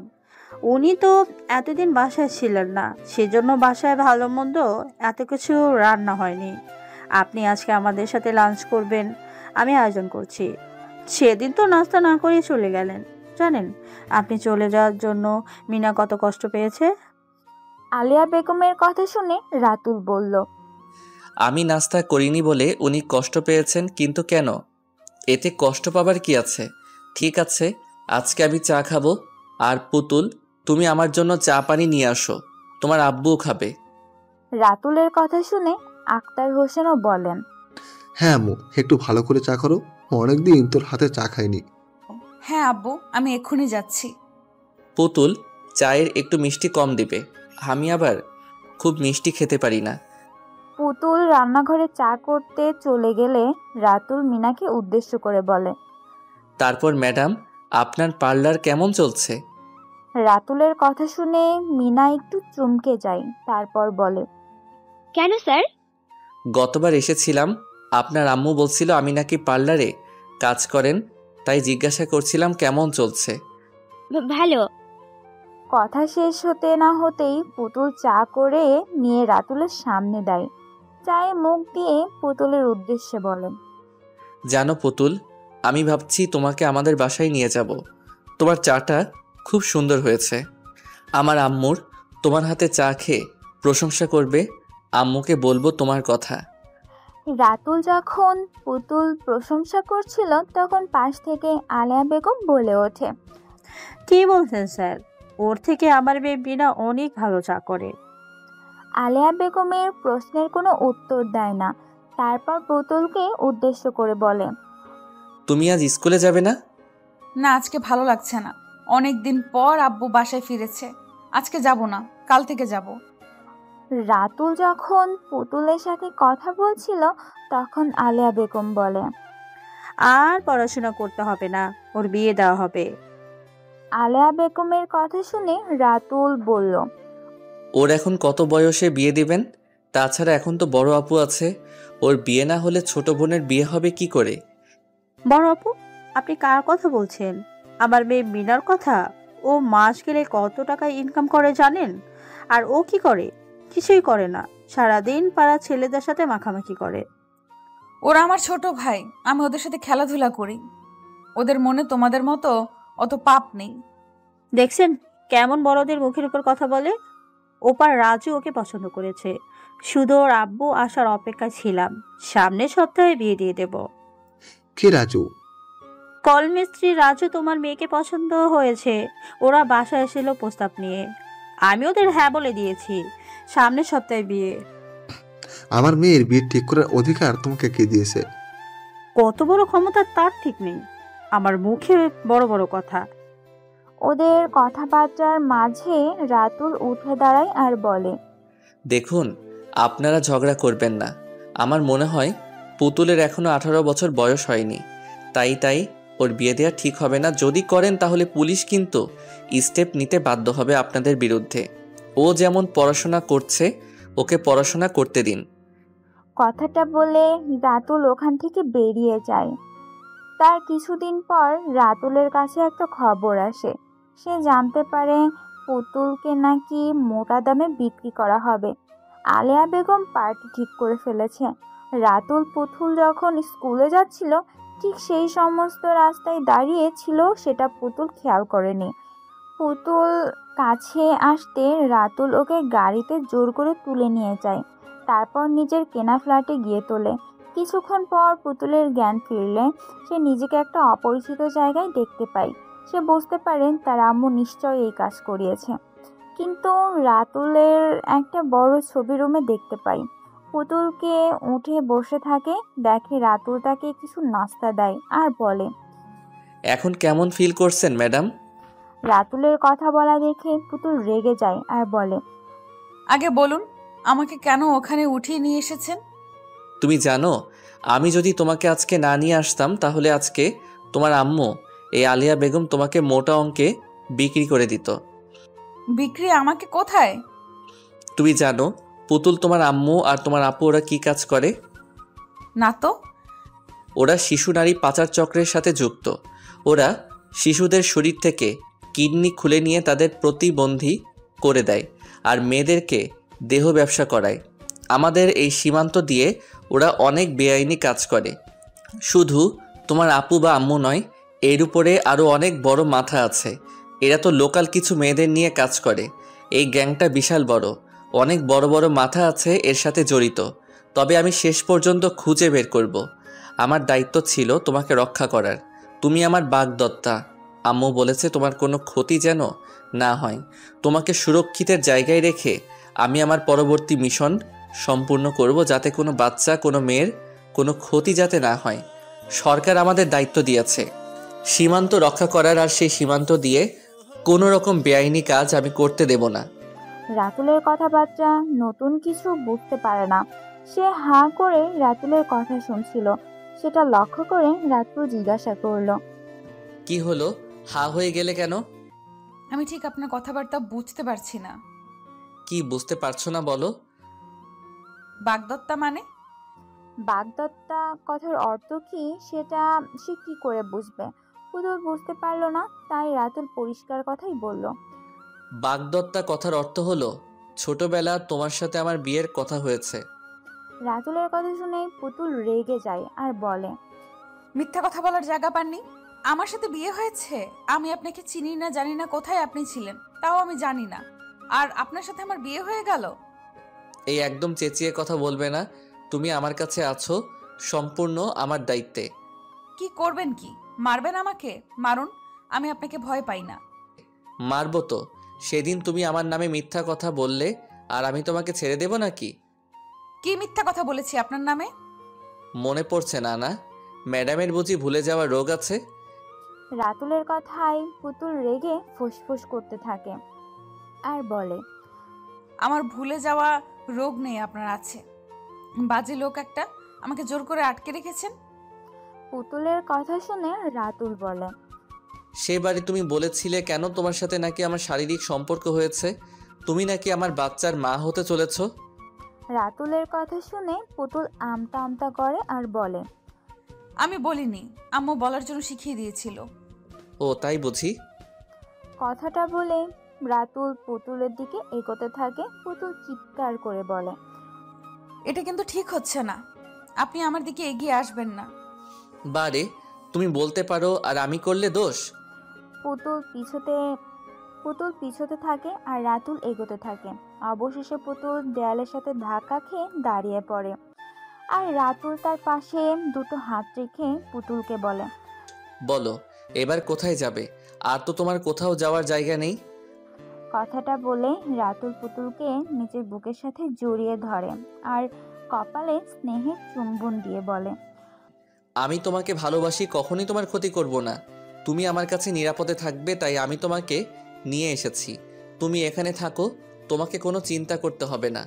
আমার কাজের লোক আছে, সে তোমাকে দেখাশোনা করবে। তুমি আমার বাগদত্তা, তোমার উপর সমস্ত অধিকার আমার আছে, আর এত তাড়াতাড়ি সেই অধিকার দেখাতে চাই না। তুমি মাথা ঠান্ডা করো, আমি তোমাকে পরে সব বুঝিয়ে বলবো। এখন আমি আসছি। কথাটা বলে রাতুল সেখান থেকে চলে যায়। পুতুল বসে বসে চিন্তা করতে থাকে, বারবার বাগদত্তা বাগদত্তা বলছে। আসলে ঘটনাটা কি, এটা কি জানতেই হবে। কিছু ঘটনা আছে, তা না হলে এত জোর করে কেন এই কথা বলবে। তাই সে সমস্ত রুমে তার কারণ খুঁজতে লাগলো। ম্যাডাম, আপনি কথা দিয়েছিলেন আপনার ছেলের বউ আমাকে বানাবেন, আর এখন কিছু বলছেন না কেন? আপনি তো আমার আব্বুকে বলেছিলেন চিন্তা করতে হবে না, আমি যেভাবেই হোক হাসানকে রাজি করাবো, কিন্তু আপনার ছেলে রাজি তো হচ্ছে না। ওই রেশমি, অত রেগে যাচ্ছ কেন? আমি হাসানকে বোঝাচ্ছি। আর কতদিন একা একা থাকবে বলো? একদিন না একদিন বিয়ে তো করতেই হবে। তাড়াতাড়ি ব্যবস্থা করে দিন। বিধায়ক স্বামী হলে পরবর্তী টিকিট পেতে আমার কোনো অসুবিধা হবে না। আমিও রাজনীতি ময়দানে থাকতে চাই। রেশমির বিয়ে করার অন্য উদ্দেশ্য আছে। সে হাসানকে ভালোবাসে না, শুধু নিজের ফায়দা মেটাতে চাইছে। হাসান চতুর রাজনীতিবিদ, সে জানে রেশমি কীরকম জিনিস, তাই সে তার ফাঁদে পা দিতে চায় না। শেষ পর্যন্ত হাসানকে রাজি করতে না পেরে তার আম্মুর বরাবর অনুরোধ করছে। হাসান, তোর সাথে আমার কথা আছে। বলো আম্মু। বিয়ে বাদে তুমি সব কথা আমার সাথে আলোচনা করতে পারো। তোমাকে বলে দিয়েছি বিয়ে আমি করব না, আর রেশমিকে তো মোটেই নয়। কেন, এতে সমস্যা কি? একই কথা বারবার বলতে আমার ভালো লাগে না। আমার বয়স হয়েছে, আমি বয়সে নতুন করার সময় সম্পর্কের মধ্যে যেতে চাই না। যেমন চলছে তেমন চলুক, আর তুমি আমাকে অনুরোধ করবে না। তুমি যদি এরপর আমাকে অনুরোধ করো, তাহলে আমি বাসা থেকে অন্য বাসায় চলে যাব। ছেলের রাগী ভাব দেখে সাহস হয় না, সে সেখান থেকে চলে আসে। আম্মু, পুতুলকে কে তুলে নিয়ে গেল বলো তো? কাল থেকে বাসায় আসছে না। রাজু কি ওকে নিয়ে গেছে? কি জানি, রাজু ধরে আমাকে টাকা দিল না কেন। ও তো বলেছিল 5 লক্ষ টাকা দেবে। আরও 2টো মেয়ের সন্ধান পেয়েছি, জানিস তো। কোথাকার মেয়ে? পাশের বাসায় বেড়াতে এসেছে। তাই নাকি? ভালোই হয়েছে। ওরা মা ও মেয়ে যখন আলোচনা করছিল এসব কথা নিয়ে, ঠিক তখন আক্তার হোসেন চৌধুরী সেখানে প্রবেশ করে আর ওদেরকে বলে, পুতুল কাল থেকে বাসায় আসেনি, তোমরা নিশ্চয়ই ওর সাথে কিছু খারাপ করেছো। আমরা কেন ওর সাথে খারাপ ব্যবহার করব? তোমার মেয়ে কি কচি কুকিউ? তুমি পারলে আলেয়া হে কাজ করতে? আমার জীবনের সবচেয়ে ভুল কি জানো? তোমাকে বিয়ে করা। আমি জানতাম তুমি পুতুলকে সহ্য করতে পারো না, তুমি কখনোই ভালো মা হতে পারোনি। আমি ভেবেছিলাম তুমি হয়তো মিনার মতোই ওকে ভালোবাসা দিয়ে আদর দিয়ে ভরিয়ে দেবে। না, তোমার মতো শুধু চলনা ছিল, আর কিছু ছিল না। কালকের মধ্যে পুতুল যদি বাসায় না আসে তাহলে আমি কঠিন সিদ্ধান্ত নিতে বাধ্য হব, যা তুমি কল্পনা করতে পারো না। আক্তার হোসেন চৌধুরী হুঙ্কার শুনে আলিয়া বেগম খুব রেগে গেল আর বলল, যাও যাও, তোমার ক্ষমতা কতটা আমার জানা আছে। আম্মু, ওই ভদ্রলোক কিন্তু সত্যিই রেগে গেছে তোমার উপর। তোমার এই কথা বলা উচিত হয়নি। উনি যদি রাজুর সাথে কথা বলেন, আর রাজু যদি সত্যি পুতুলকে নিয়ে যায়? কিন্তু রাজু তো আমাকে টাকা দেওয়ার কথা ছিল, ওই টাকা তো আমি পাইনি। তাহলে ও কি আমার সাথে বেইমানি করলো? মেয়েটার দামও ছিল 5 লক্ষ টাকার। আমার মনে হচ্ছে রাজু আমাদের সাথে গেম খেলছে। তুমি আজকে রাজুর সাথে দেখা করবে। তুই বলছিস ঠিক আছে, কালকে আমি রাজুর বাসায় যাব। এদিকে রাতুল বাসায় ফিরে দেখে পুতুল সারা রুম ঘেটে তছনছ করে ফেলেছে। রাতুল রুমের অবস্থা দেখে পুতুলকে বলে, রুমের অবস্থা কেন এরকম করেছো? বেশ করেছি, 100 বার করব, 1000 বার করব। জাস্ট 10 মিনিট সময় দিলাম, তার মধ্যে রুম গুছিয়ে ফেলবে, তা না হলে তোমার কপালে দুঃখ আছে। কি করবেন কি আমাকে? পুতুলের কথায় রাতুল কানের কাছে মুখটি নিয়ে গিয়ে ফিসফিস করে বলে, যদি কথা না শোনো তাহলে তোমাকে রোমান্টিক থেরাপি দেব। জানো কেমন জিনিস সেটা? বাজে লোক একটা। আমি বাজে লোকই তো। আমি বাজে লোকটার সাথেই তোমাকে থাকতে হবে। আমি ছাড়া তোমার বিকল্প কোনো রাস্তা নেই। কথাটা বলে রাতুল রুম থেকে বের হতে চাইলে পুতুল বলে, আমি একা গোছাতে পারবো না, আপনাকে আমার সাথে থাকতে হবে। কোথায় কি ছিল আমি ঠিক মনে করতে পারছি না। পুতুলের কথা শুনে রাতুল বলে, আমি মণিখালাকে পাঠিয়ে দিচ্ছি, ও তোমাকে সাহায্য করবে। এদিকে আলিয়া বেগম আজ রাজুদের বাসায় এসেছে। রাজুকে দেখতে পেয়ে আলিয়া বেগম বলে, রাজু, তুই মেয়েটাকে কোথায় সরিয়ে রেখেছিস? তোর তো আমাকে পারবি না। মেয়ে 5 লক্ষ টাকা দেওয়ার কথা ছিল, তুই তো আমাকে কিছুই দিসনি। আলিয়া বেগমের কথা শুনে রাজু রেগে গেল আর বলল, কি সব কথা বলছো চাচি? আমি কাকে লুকিয়ে রেখেছি? কেন, তুই জানিস না? ন্যাকা সাচ্ছিস। পুতুল কোথায়? পুতুল কোথায় তা আমি কি করে জানবো? দেখ রাজু, একদম নাটক করবি না। আমি জানি তুই কি কাজ করিস। তো তাতে কি হয়েছে? আমি কি কাজ করে তাতে তোমার সাথে কি সম্পর্ক? তুই একদিন বলেছিলিস তুই পুতুলকে বিয়ে করতে চাস, তারপর ভোগ করে ওকে বিক্রি করতে চাস। এর বিনিময়ে তুই আমাকে 5 লক্ষ টাকা দিবি। ওর আব্বুকে যখন পুলিশ ধরে নিয়ে গেছিল তখনই তো তোর কাজটা করার কথা ছিল, তুই করলি না। তারপর ওর আব্বু আসার পর কি করলি? আর আমাকে কোনো টাকা পয়সা দিলি না। তুই বল, পুতুল কোথায় আছে? তুমি বিশ্বাস করো চাচি, আমি পুতুলের বিষয়ে কিছুই জানি না। আমার পুতুলকে পছন্দ ছিল, আমি সেজন্য বলেছিলাম। আর একটা দালালের সাথে আমার কথা হয়েছিল, কিন্তু আজ আমার পুতুলের সাথে কোনোদিন কোনো দেখাই হয়নি। আলিয়া বেগম দেখলো রাজুর চোখে মুখে চিন্তার ছাপ, তাই সে রাজুকে বলল, দেখো রাজু, আমাদের মধ্যে ঝগড়া করলে হবে না। তুই জানিস না পুতুল কোথায়? আমি জানি না পুতুল কোথায়। তাহলে পুতুল গেল কোথায়? এইদিকে আব্বু খুঁজে না পেলে সে ব্যবস্থা নেবে বলেছে, আমাদের দেখে নেওয়ার হুমকি দিয়েছে। তাহলে মেয়েটা কি কারোর সাথে ভেগে গেল? কার সাথে গেল? মনে হয় না কারোর সাথে প্রেম করেছিল। দেখো, তোমার মেয়ে মিনা কিছু করেন তো ওর সাথে? তুই কি বলছিস? মিনা যদি কিছু করে তাহলে আমি জানতে পারবো না? তোমার মেয়েকে বিশ্বাস আছে? কত ছোট ছোট ছেলের মাথা চিবিয়ে খেয়েছে তুমি জানো? না, মিনা কিছু করেনি, এই কথা আমি জোর দিয়ে বলতে পারি। আমি তোমার মেয়েকে বিশ্বাস করিনি। ও পার্লারে কাজ করার নাম করে কত ছেলের সাথে রিলেশন করে তার ঠিক নেই। তাছাড়া ও মেয়েদের দিয়ে অনেক খারাপ কাজ করায়, অনেক মেয়েকে পাচার করতে সাহায্য করেছে।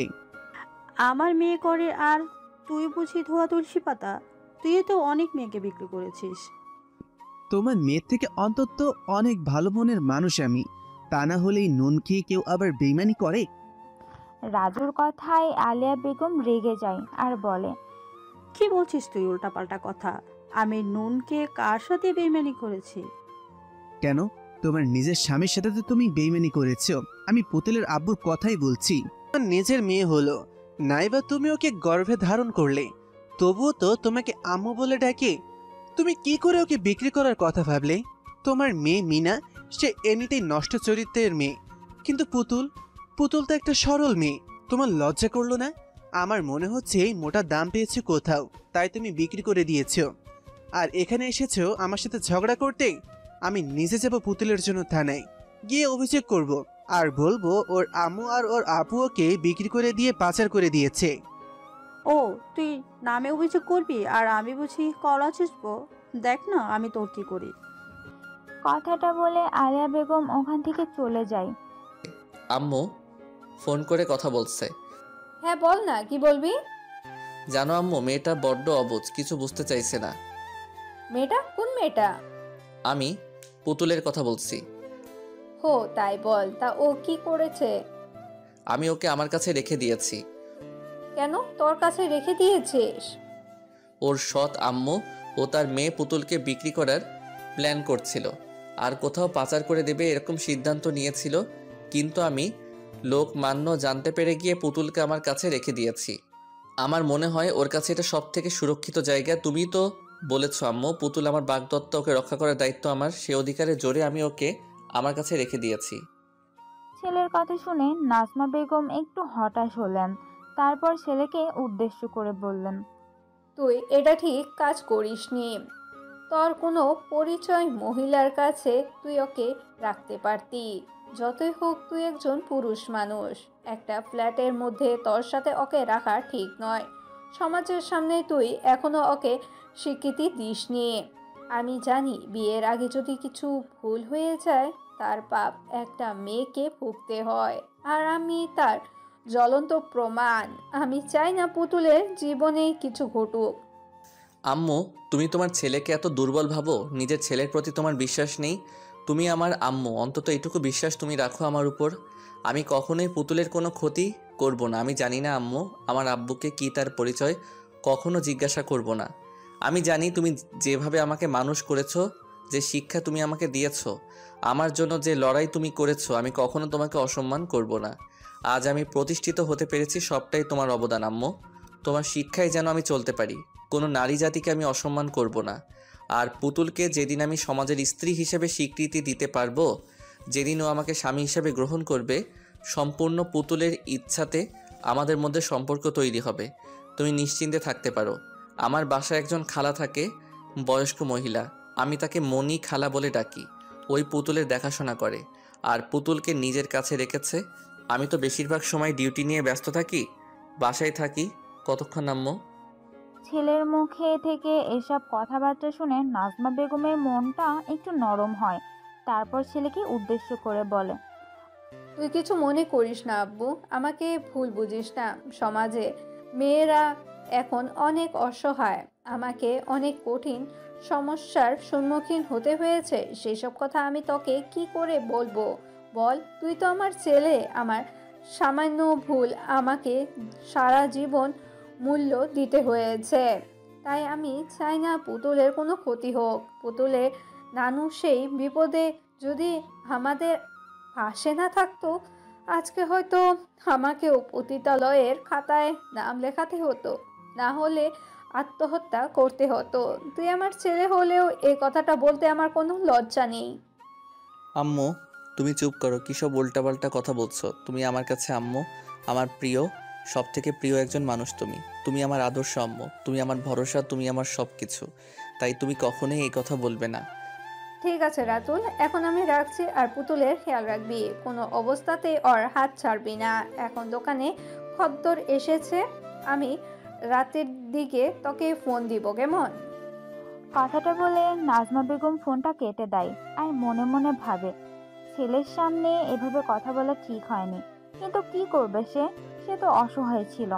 একটা সামান্য ভুলের জন্য সারা জীবন কষ্ট পেতে হচ্ছে। সে মানুষটাকে বা কি দোষ দিব? সে হয়তো এই ব্যাপারে কিছুই জানে না। সেও তো ভালোবেসেছিল, তার চোখের মধ্যে ভালোবাসা খুঁজে পেয়েছিল, তাই তো নিজেকে সমর্পণ করেছিল। মাত্র 6 মাসের পরিচয় ছিল, কখনো মনে হয়নি তার ভালোবাসার মধ্যে ছলনা আছে। সেও তো জানতো নাজমা বস্তিতে থাকে, সব জেনেই তো সে তাকে আপন করে নিয়েছিল। কথা দিয়েছিল ভবিষ্যতে ঘর বাঁধবে, স্বপ্ন দেখিয়েছিল একে অপরের হাত ধরে থাকবে। কিন্তু কি থেকে কি হয়ে গেল। আজ ছেলের 23 বছর বয়স, সে আজও তার আব্বুকে চোখে দেখল না। মাহমুদ, এখন সীমান্ত আর কোনো ঝামেলা হচ্ছে না, আমরা এখন নিশ্চিন্তে বসে আছি। রাতুলের কথা শুনে মাহমুদ হাসলো আর বলল, তাই তো দেখছি। তারপর হঠাৎ করে একদিন বিস্ফোরণ হবে, দেখবেন সীমান্তে গুলির আওয়াজ শোনা যাচ্ছে। আমাদের কাজ ভাই, আমাদের চালিয়ে যেতেই হবে। স্যার, আক্তার হোসেনের কি খবর? আমি ঠিক জানি না, একদিন ভাবছি ফোন করব, ওনার নাম্বারটা আমার কাছে আছে। একদিন দেখা হয়েছিল ওনার সাথে, কেমন পাগলের মতো হয়ে গেছে, বলছে ওর মেয়েকে নাকি খুঁজে পাওয়া যাচ্ছে না। সেই পুতুল বলে মেয়েটা যে এখানে এসেছিল ওর আব্বুকে খুঁজতে। তাই নাকি? সেরকমই তো বললো। রাতুল পুতুলকে যে নিজের কাছে রেখেছে এই কথাটা কাউকে জানায়নি। তার কোনো সহকর্মী এ ব্যাপারে কিছুই জানে না।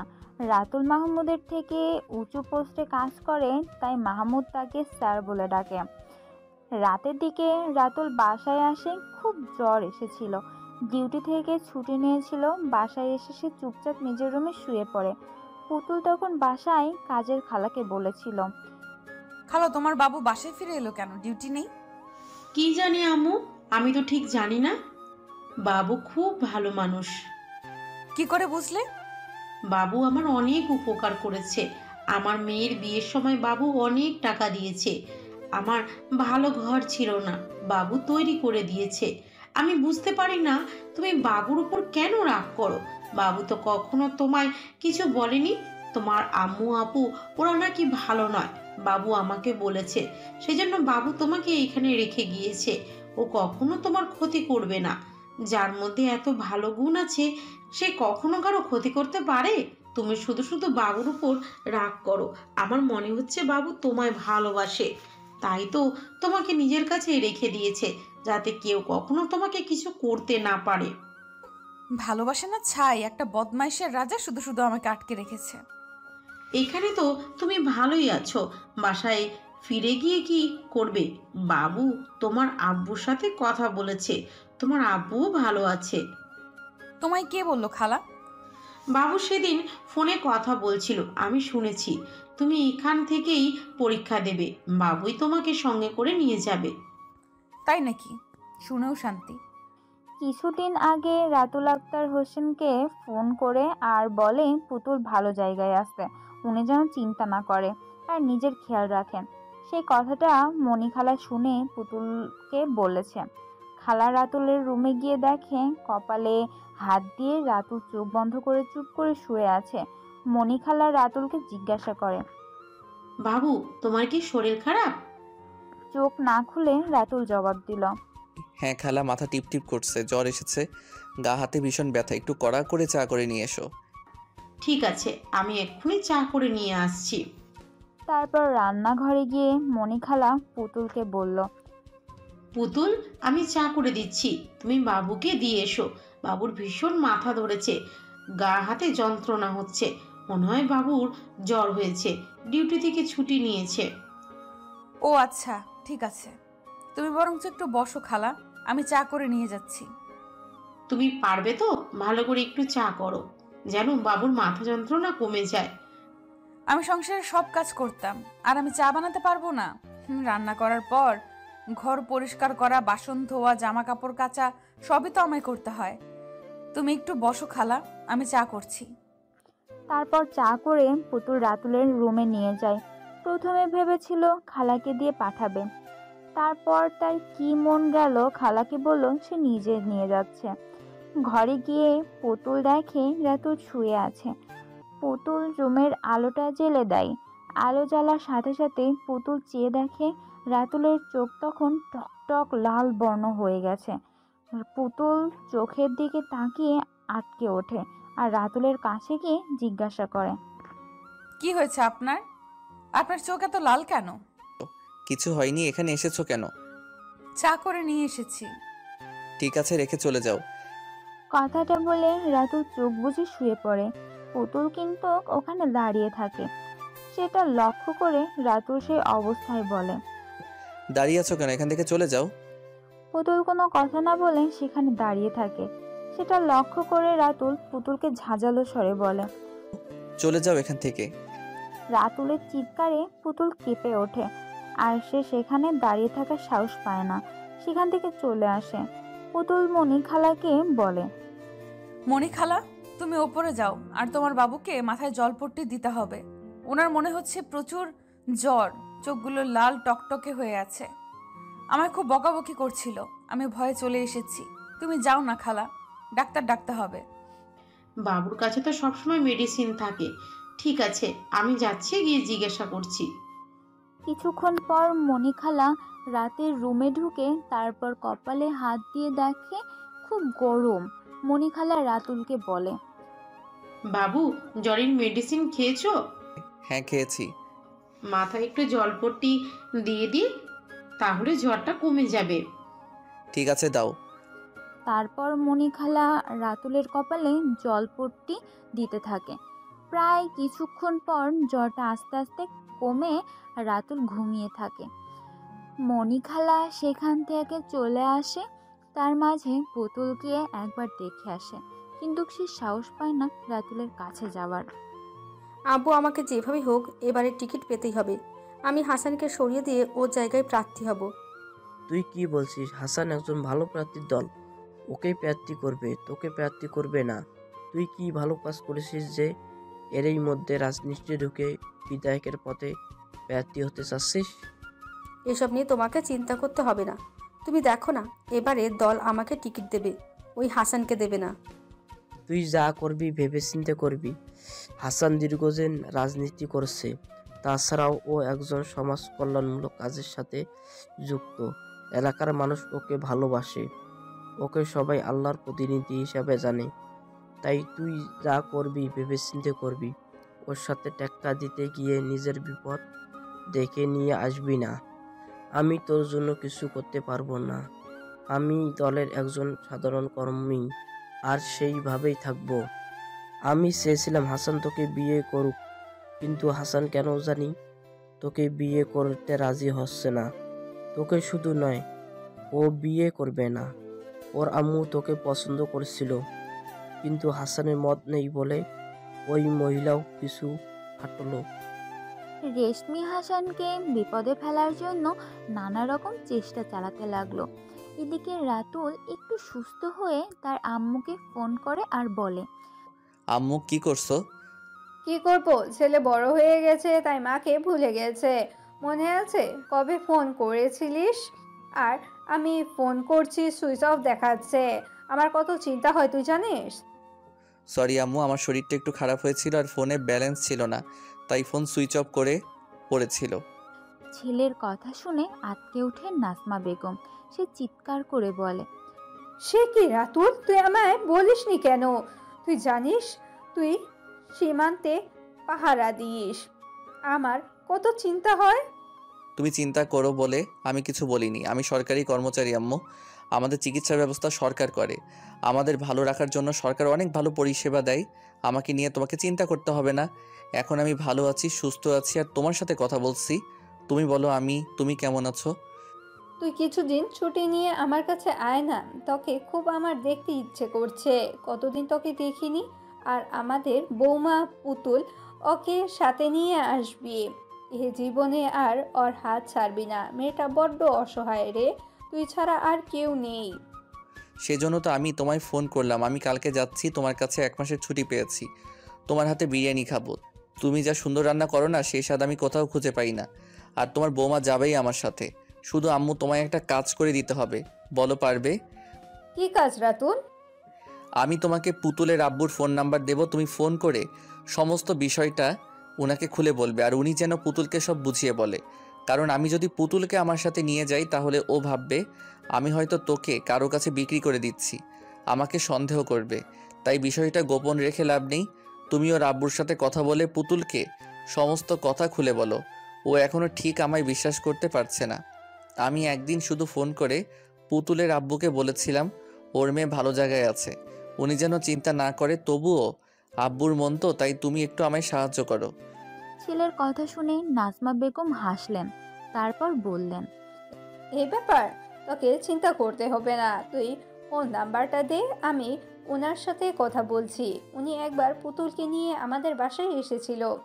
খুব ভালো মানুষ উনি, আমাকে আপু বলে ডাকে। আশা করি আমার কথা উনি বুঝতে পারবেন, আর এই বিষয়টা উনিও জানতেন। এরপর নাজমা বেগম রাতুলের কাছ থেকে ফোন নাম্বার নিয়ে আক্তার হোসেন চৌধুরীকে ফোন করে। কিছুক্ষণ বাজার পর আক্তার হোসেন ফোনটা রিসিভ করলো। হ্যালো বলতেই ওপাশ থেকে নাজমা বেগম বলে ওঠে, হ্যালো, আসসালামু আলাইকুম। আমি কি আক্তার হোসেন চৌধুরীর সাথে কথা বলছি? ওয়ালাইকুম আসসালাম। হ্যাঁ, আমি আক্তার হোসেন চৌধুরী কথা বলছি। বলুন, আপনি কি বলছেন? ভাইয়া, আমি নাজমা বেগম বলছিলাম। আয়শাদের বাসায় আমি থাকতাম ছোট রাতুলকে নিয়ে, মনে আছে আপনার? আপনি এসেছিলেন একবার বাসায় পুতুলকে নিয়ে।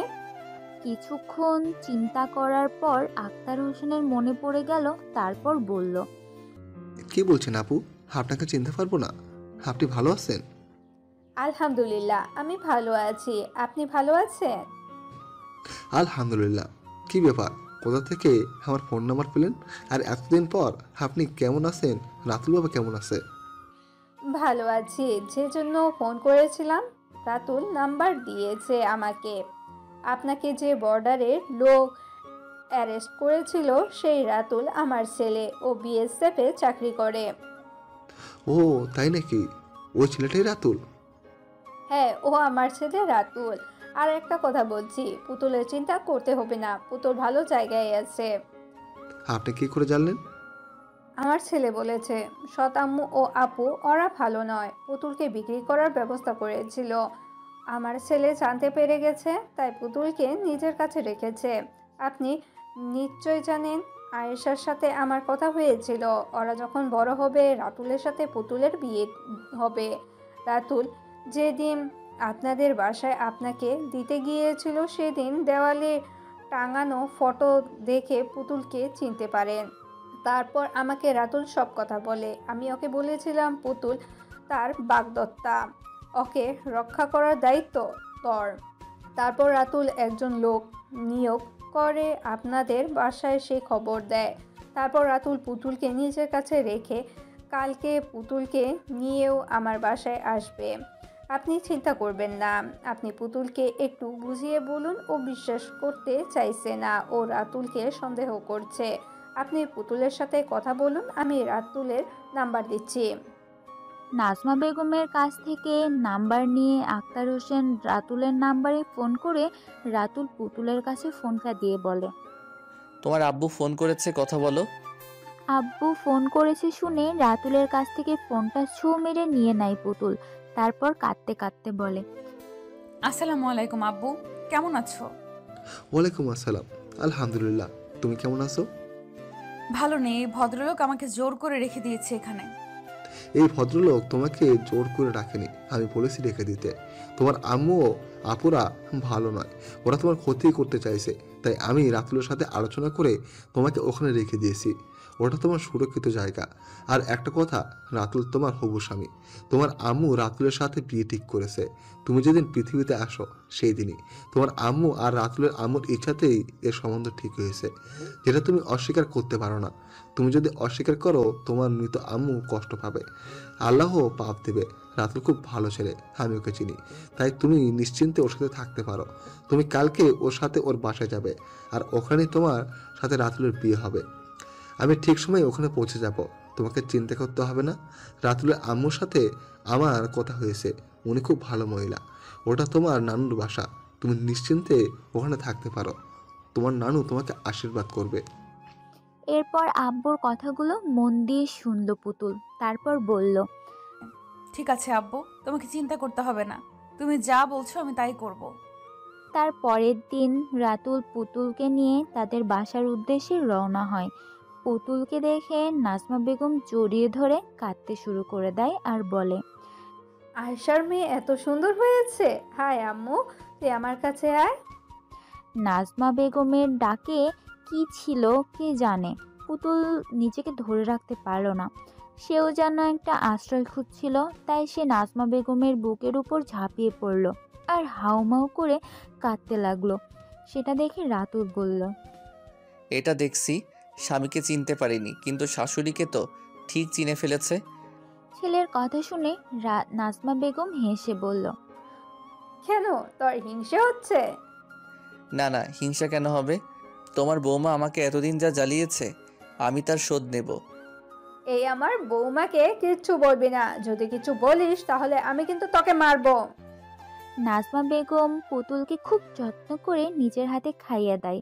তারপর ছোটবেলার ফটো দেখে পুতুলকে বলে, তুই যদি পৃথিবীতে আসিস সেদিন আমি প্রথম থেকেই তোকে কোলে নিয়েছিলাম, আর তোরে আম্মুকে বলেছিলাম তুই যখন বড় হবি আমি তোকে আমার বৌমা বানাবো। তোর নানু আমার জন্য অনেক কিছু করেছে রে, আমি কিছুই করতে পারিনি। তুমি খুব ভালো আম্মু, আমার নয়, তোমাকে জড়িয়ে ধরে ঘুমাতে ইচ্ছে করছে। যতদিন না তোর বিয়ে হচ্ছে ততদিন তুই আমাকে জড়িয়ে ধরে শুবি, কিন্তু বিয়ে হয়ে গেলে তুই তখন আমার ছেলের কাছে থাকবি আর তাকে জড়িয়ে ধরে শুবি। নাজমা বেগমের কথা শুনে পুতুল তো লজ্জা পেয়ে যায়। বা, মেয়ে দেখছি আমার লজ্জা পায়। তারপর দিন নাজমা বেগম খুব সকালে দোকানে চলে যায়। তার আগে পুতুলকে ঘুম থেকে তোলে আর বলে, পুতুল, সকাল হয়ে গেছে, আমি দোকানে যাব। সরি, একটু ঘুমিয়ে পড়েছিলাম, দেরি হয়ে গেল। ঠিক আছে সোনা, সমস্যা নেই, আস্তে আস্তে সব ঠিক হয়ে যাবে। শোন না, আমি এখন দোকানে যাব, সব কাজ করা আছে, আমি এসে রান্না করব, দুপুর 12টার মধ্যে চলে আসব। চা করা আছে, ফ্ল্যাক্সে ঢালা আছে, তুই আমার ছেলেকে একটু গরম করে দিবি, যদিও গরম আছে তবুও গরম করে দিবি। রাতুল এখন ঘুমাচ্ছে, ও যখন উঠবে চা আর পরোটা দিবি। ঠিক আছে আম্মু। তোর খাবার টেবিলে রাখা আছে, ফ্রেশ হয়ে খেয়ে নিবি। আর আমি টিভি চালিয়ে দিয়ে যাচ্ছি, বসে টিভি দেখবি, বাসায় কেউ এলে দরজা খোলার দরকার নেই। কথাটা বলে নাজমা বেগম দোকানে চলে যায় আর পুতুল খাবার পর টিভি দেখে। টিভিতে কার্টুন দেখছে আর হেসে কড়াকড়ি খাচ্ছি। রাতুল কখন যে উঠে ওর পাশে এসে দাঁড়িয়েছে সেটা পুতুল খেয়াল করে না। পুতুলের হাসি দেখে রাতুল বিরক্ত হয় আর বলে, 2 দিন পর বাচ্চার মা হবে আর এখন বাচ্চাদের মতো কার্টুন দেখা হচ্ছে। কথাটা বলে রাতুল রিমোটটা নিয়ে টিভির চ্যানেলটা ঘুরিয়ে দেয় আর পুতুল চিৎকার করে কাঁদতে থাকে আর বলে, আপনার কি সমস্যা আমি যদি কার্টুন দেখি? সমস্যা আছে তাই বলছি, তার থেকে হিন্দি মুভি দেখো, ওখান থেকে অনেক কিছু শিখতে পারবে। রাতুল রিমোট নিয়ে এত হিন্দি মুভি ধরিয়ে দেয় আর সেখানে নায়ক নায়িকাকে জড়িয়ে ধরে কিস করছে, সেটা দেখে পুতুল বলে, এই আপনি বড্ড অসভ্য, আমি আম্মুকে সব বলে দিব। আপনার ছেলে একটা লুচু, টিভিতে কেমন নোংরা সিনেমা দেখছিল। পুতুলের কথা শুনে রাতুল হাসতে হাসতে বলে, শাশুড়িকে বলবে বলো, অসুবিধা নেই, শাশুড়ি তোমাকে এই বোকা কথা বলার জন্য বকুনি দিবে, বুঝেছো ম্যাডাম? আপনি বসুন, আমি আপনার জন্য খাবার নিয়ে আসছি। আম্মু আমাকে বলেছে আপনি উঠলে আপনাকে খেতে দিতে। লজ্জা করে না শ্বশুরবাড়িতে এসে শাশুড়ি রান্না করছে? তো আমি কি করব? আম্মু তো আমাকে কিছু করতে দেয়নি। তা আম্মু কেন করতে দেবে? তুমি নিজে থেকে করতে পারো না? আমাকে চোখ দেখাবেন না, আমি সব কাজ করতে পারি। আমি যখন 6 বছর বয়স তখন থেকেই রান্না করা শিখে গেছি। আমি কারোর মতো বসে বসে খাই না। ঠিক আছে, আজকে বিরিয়ানি রান্না করবে, ঠিক আমার আম্মুর মতো, যদি ভালো হয় তাহলে একটা গিফট পাবে। কি গিফট দিবেন? পুতুলের কথা শুনে রাতুল পুতুলের কানের কাছে মুখটা নিয়ে ফিসফিস করে বলে, খুব তাড়াতাড়ি আম্মুর ডাক শোনাবো। রাতুলের কথা শুনে পুতুল বলে, বিয়ের পরও আমি আম্মুর কাছে শোবো, আম্মু বলেছে। ও তাই বুঝি? আর আম্মুর ছেলে কি করবে? আম্মুর ছেলে কি করবে? আম্মুর ছেলে সেটা জানে। ঠিক আছে, দেখা যাবে যখন বিয়ে হবে। তারপর কত শাশুড়ি মার কাছে থাকতে পারো আমিও দেখে নেব। আম্মু যখন নাতি নাতনির জন্য বায়না করবে তখন বলবে আমার ছেলের কাছে চলে যাও। দুজনে যখন কথা বলছিল ঠিক সেই সময় কলিং বেল বাজার শব্দ হলো। রাতুল গিয়ে কলিং বেল বেজে ওঠায় দরজা খুলতে যায় আর পুতুল বলে, শুনুন না, আম্মু বারণ করেছে দরজা খুলতে। কেন বারণ করেছে? আমি কি করে জানবো? তুমি রুমের ভেতরে যাও, আমি দেখছি। কিছুক্ষণ পর রাতুল রুমে ফিরে আসে, এসে পুতুলের কোলে মাথা দিয়ে শুয়ে পড়ে। পুতুল রাতুলের এই কাণ্ডে চমকে যায় আর তার হাত পা কাঁপতে থাকে। সেটা লক্ষ্য করে রাতুল বলে, কাঁপছো কেন? আমি তো এখনো কিছু করিনি। কে এসেছিল? পাশের বাসার চাচি আম্মুর কথা জিজ্ঞাসা করছিল, এই তুমি কাঁপছো কেন? কাঁপাকাঁপি করতে হবে না, এখন কিছু করব না, বাসর রাতের খেলা দেখাবো। এখন থেকে তার জন্য তৈরি থেকো। আজকে বিকালে রেডি থাকবে, তোমাকে নিয়ে ঘুরতে যাব। কোথায়? যখন নিয়ে যাব তখন জানতে পারবে। আম্মুকে বলতে হবে তো। আমি আম্মুকে বলবো। আর শোনো, বোরখা পরবে। সুন্দরী মেয়েকে নিয়ে বেরোলে না জানি কত লোকের চোখ পড়ে যাবে। শেষে আমার বউটাকে আদর করার আগে লোকেরা দেখে ফেলবে। রাতুল ও পুতুল যখন বাইকে করে যাচ্ছিল, ঠিক সেই সময় একটা ভদ্রলোক ছুটে তাদের বাইকের সামনে পড়ে। রাতুল খুব আস্তে বাইক চালাচ্ছিল, তাই সে ভদ্রলোকের বেশি আঘাত লাগে না। সে আস্তে করে পড়ে যায়। রাতুল দেখে আর তার পিছনে দুজন অজ্ঞাত পরিচয় যুবক ছুরি নিয়ে ছুটে আসছিল। তারা রাতুলকে তাদের সামনে থেকে সরে যেতে বলে আর ছবিটা নিয়ে গিয়ে ভদ্রলোকের বুকে আঘাত করে। রাতুল সেই ছেলেগুলোকে ঘুষি মারতে থাকে আর সাথে পুতুলকে বলে থানায় ফোন করতে। পুতুল রাতুলের নির্দেশ পেয়ে থানায় ফোন করে দেয় আর ভদ্রলোককে পুতুল বোতল থেকে পানি বের করে দিতে থাকে। কিছুক্ষণের মধ্যে পুলিশও এসে সেখানে হাজির হয়। ছেলে দুটো বুঝতে পারে না রাতুল ছেলে দুটোর সাথে কি করে মোকাবেলা করছে, কারণ রাতুলের বিএসএফ যোগ দেওয়ার আগে কিছুদিন কারাটে তো ভর্তি হয়েছিল। পুলিশ অ্যাম্বুলেন্সে খবর দেয়। ভদ্রলোকের প্রচুর ব্লিডিং হতে থাকে। রাতুল ও পুতুল ভদ্রলোকের সাথে হসপিটাল যায়। ভদ্রলোককে দেখে এক পুলিশ অফিসার চিনতে পারে। সে বলে উনি এমএলএ হাসান শেখ। হাসান শেখের রক্তের দরকার পড়ে। রাতুল বলে সে রক্ত দেবে। হাসান শেখ ও রাতুলের রক্তের গ্রুপ এক হয়, তাই কোনো সমস্যা হয় না। রাতুল হাসান শেখকে রক্ত দেয়। কিছুক্ষণের মধ্যে মিডিয়ার লোক চলে আসে। চারিদিকে খবর উঠে যায় এমএলএ হাসান শেখকে কেউ বা কারা মারতে চেয়েছিল। পুলিশ জিজ্ঞাসা কাদের জন্য ছেলে দুটোর নিজের হেফাজতে রাখে। অনেক রাত হয়ে যায়। পুতুল রাতুল নিয়ে বাসায় না আসার জন্য নাজমা বেগম চিন্তা করতে থাকে। উদ্বিগ্ন হয়ে ছেলে রাতুলকে ফোন করে আর বলে, রাতুল, অনেক রাত হয়ে গেছে, তুই বাসায় আসছিস না কেন? আর পুতুল কোথায়? পুতুল আমার সাথেই আছে, আমরা এখন হসপিটালে আছি। ছেলের মুখ থেকে হসপিটালের কথা শুনে নাজমা বেগম বলে, হসপিটালে? হসপিটালে কেন গিয়েছিস? কার কি হয়েছে? আসলে আমি যখন পুতুলকে নিয়ে যাচ্ছিলাম ঠিক তখন এক ভদ্রলোক ছুটে এসে আমাদের বাইকের উপরে পড়ে। তারপর সমস্ত ঘটনা রাতুল তার আম্মুকে বলতে থাকে। তারপর বলে, জানো আম্মু, ভদ্রলোক নাকি একজন নামকরা এমএলএ হাসান শেখ। উনি আবার একজন সমাজকর্মী, সমাজের অনেক মানুষের উপকার করেন। হসপিটালে প্রচুর লোক এসেছে, কিছুক্ষণের মধ্যে ওনার পরিবারের লোকও চলে আসবে। পুলিশ জিজ্ঞাসাবাদ করছে, সেজন্য আমাদের যেতে দেরি হচ্ছে। তুমি চিন্তা করো না, পুতুল আমার সাথেই আছে। সেরকম হলে তুমি ঘুমিয়ে পড়ো, আমরা কিছুক্ষণের মধ্যে যাচ্ছি। জানো আম্মু, ভদ্রলোকের রক্তের দরকার ছিল আর আমার সাথে অনেক গ্রুপে ম্যাচ হয়ে গেছে, তাই আমি ওনাকে রক্ত দিয়েছি। রাতুল একভাবে কথাগুলো ওর আম্মুকে বলতে লাগলো, কিন্তু ওর আম্মু কোনো সাড়া দিচ্ছে না দেখে রাতুল বলল, আম্মু তুমি কথা বলছো না কেন? আমি কি বলছি তুমি শুনতে পাচ্ছ না আম্মু? ছেলের অনেক ডাকার পর নাজমা বেগম বলল, কেন হাসপাতালে আছিস তোরা? ছেলের মুখ থেকে হসপিটালের নাম শুনে নাজমা বেগম বলল, ঠিক আছে, তোরা বাসায় চলে আয়। আর ভদ্রলোক এখন কেমন আছে? 72 ঘন্টা না কাটলে কিছু বলা যাবে না। এই ঘটনা ঘটার 3 দিন হয়ে যায়। হাসান শেখের জ্ঞান ফিরে আসে। ছেলের মুখে থেকে নাজমা বেগম এই ঘটনা শুনে তার মনটা কেমন যেন উথাল পাথাল হতে থাকে। সে নিজেকে স্থির রাখতে পারছে না। তার ভালোবাসার মানুষটাও তো হাসান শেখ। তার ইচ্ছা ছিল রাজনীতি করার, সেই সাথে সমাজসেবা। সেই হাসান শেখ আর এই হাসান শেখ এক নয় তো। নানা রকম দোলা চলে নাজমা বেগম। তাই সে কিছু ঠিক না করতে পেরে সে হসপিটালের উদ্দেশ্যে রওনা হয়। হসপিটালে গিয়ে রাতুলের মুখোমুখি হয়। আম্মুকে এখানে দেখে রাতুল প্রশ্ন করে, আম্মু তুমি এখানে? তোর মুখ থেকে শুনে সে ভদ্রলোককে দেখতে ইচ্ছে করলো। কেমন আছে সেই ভদ্রলোক এখন? ভালো আছে, ভেতরে ডাক্তার দেখছে। প্রথমে রাতুল ভিতরে ঢুকে রাতুলকে দেখে হাসান শেখ চিনতে পারে না। তারপর এক ডক্টরকে বলে, উনি আপনার প্রাণ বাঁচিয়েছেন, আপনাকে রক্ত দিয়েছে, আর সেই দিন থেকে উনি আপনার জন্য এখানেই পড়ে আছে।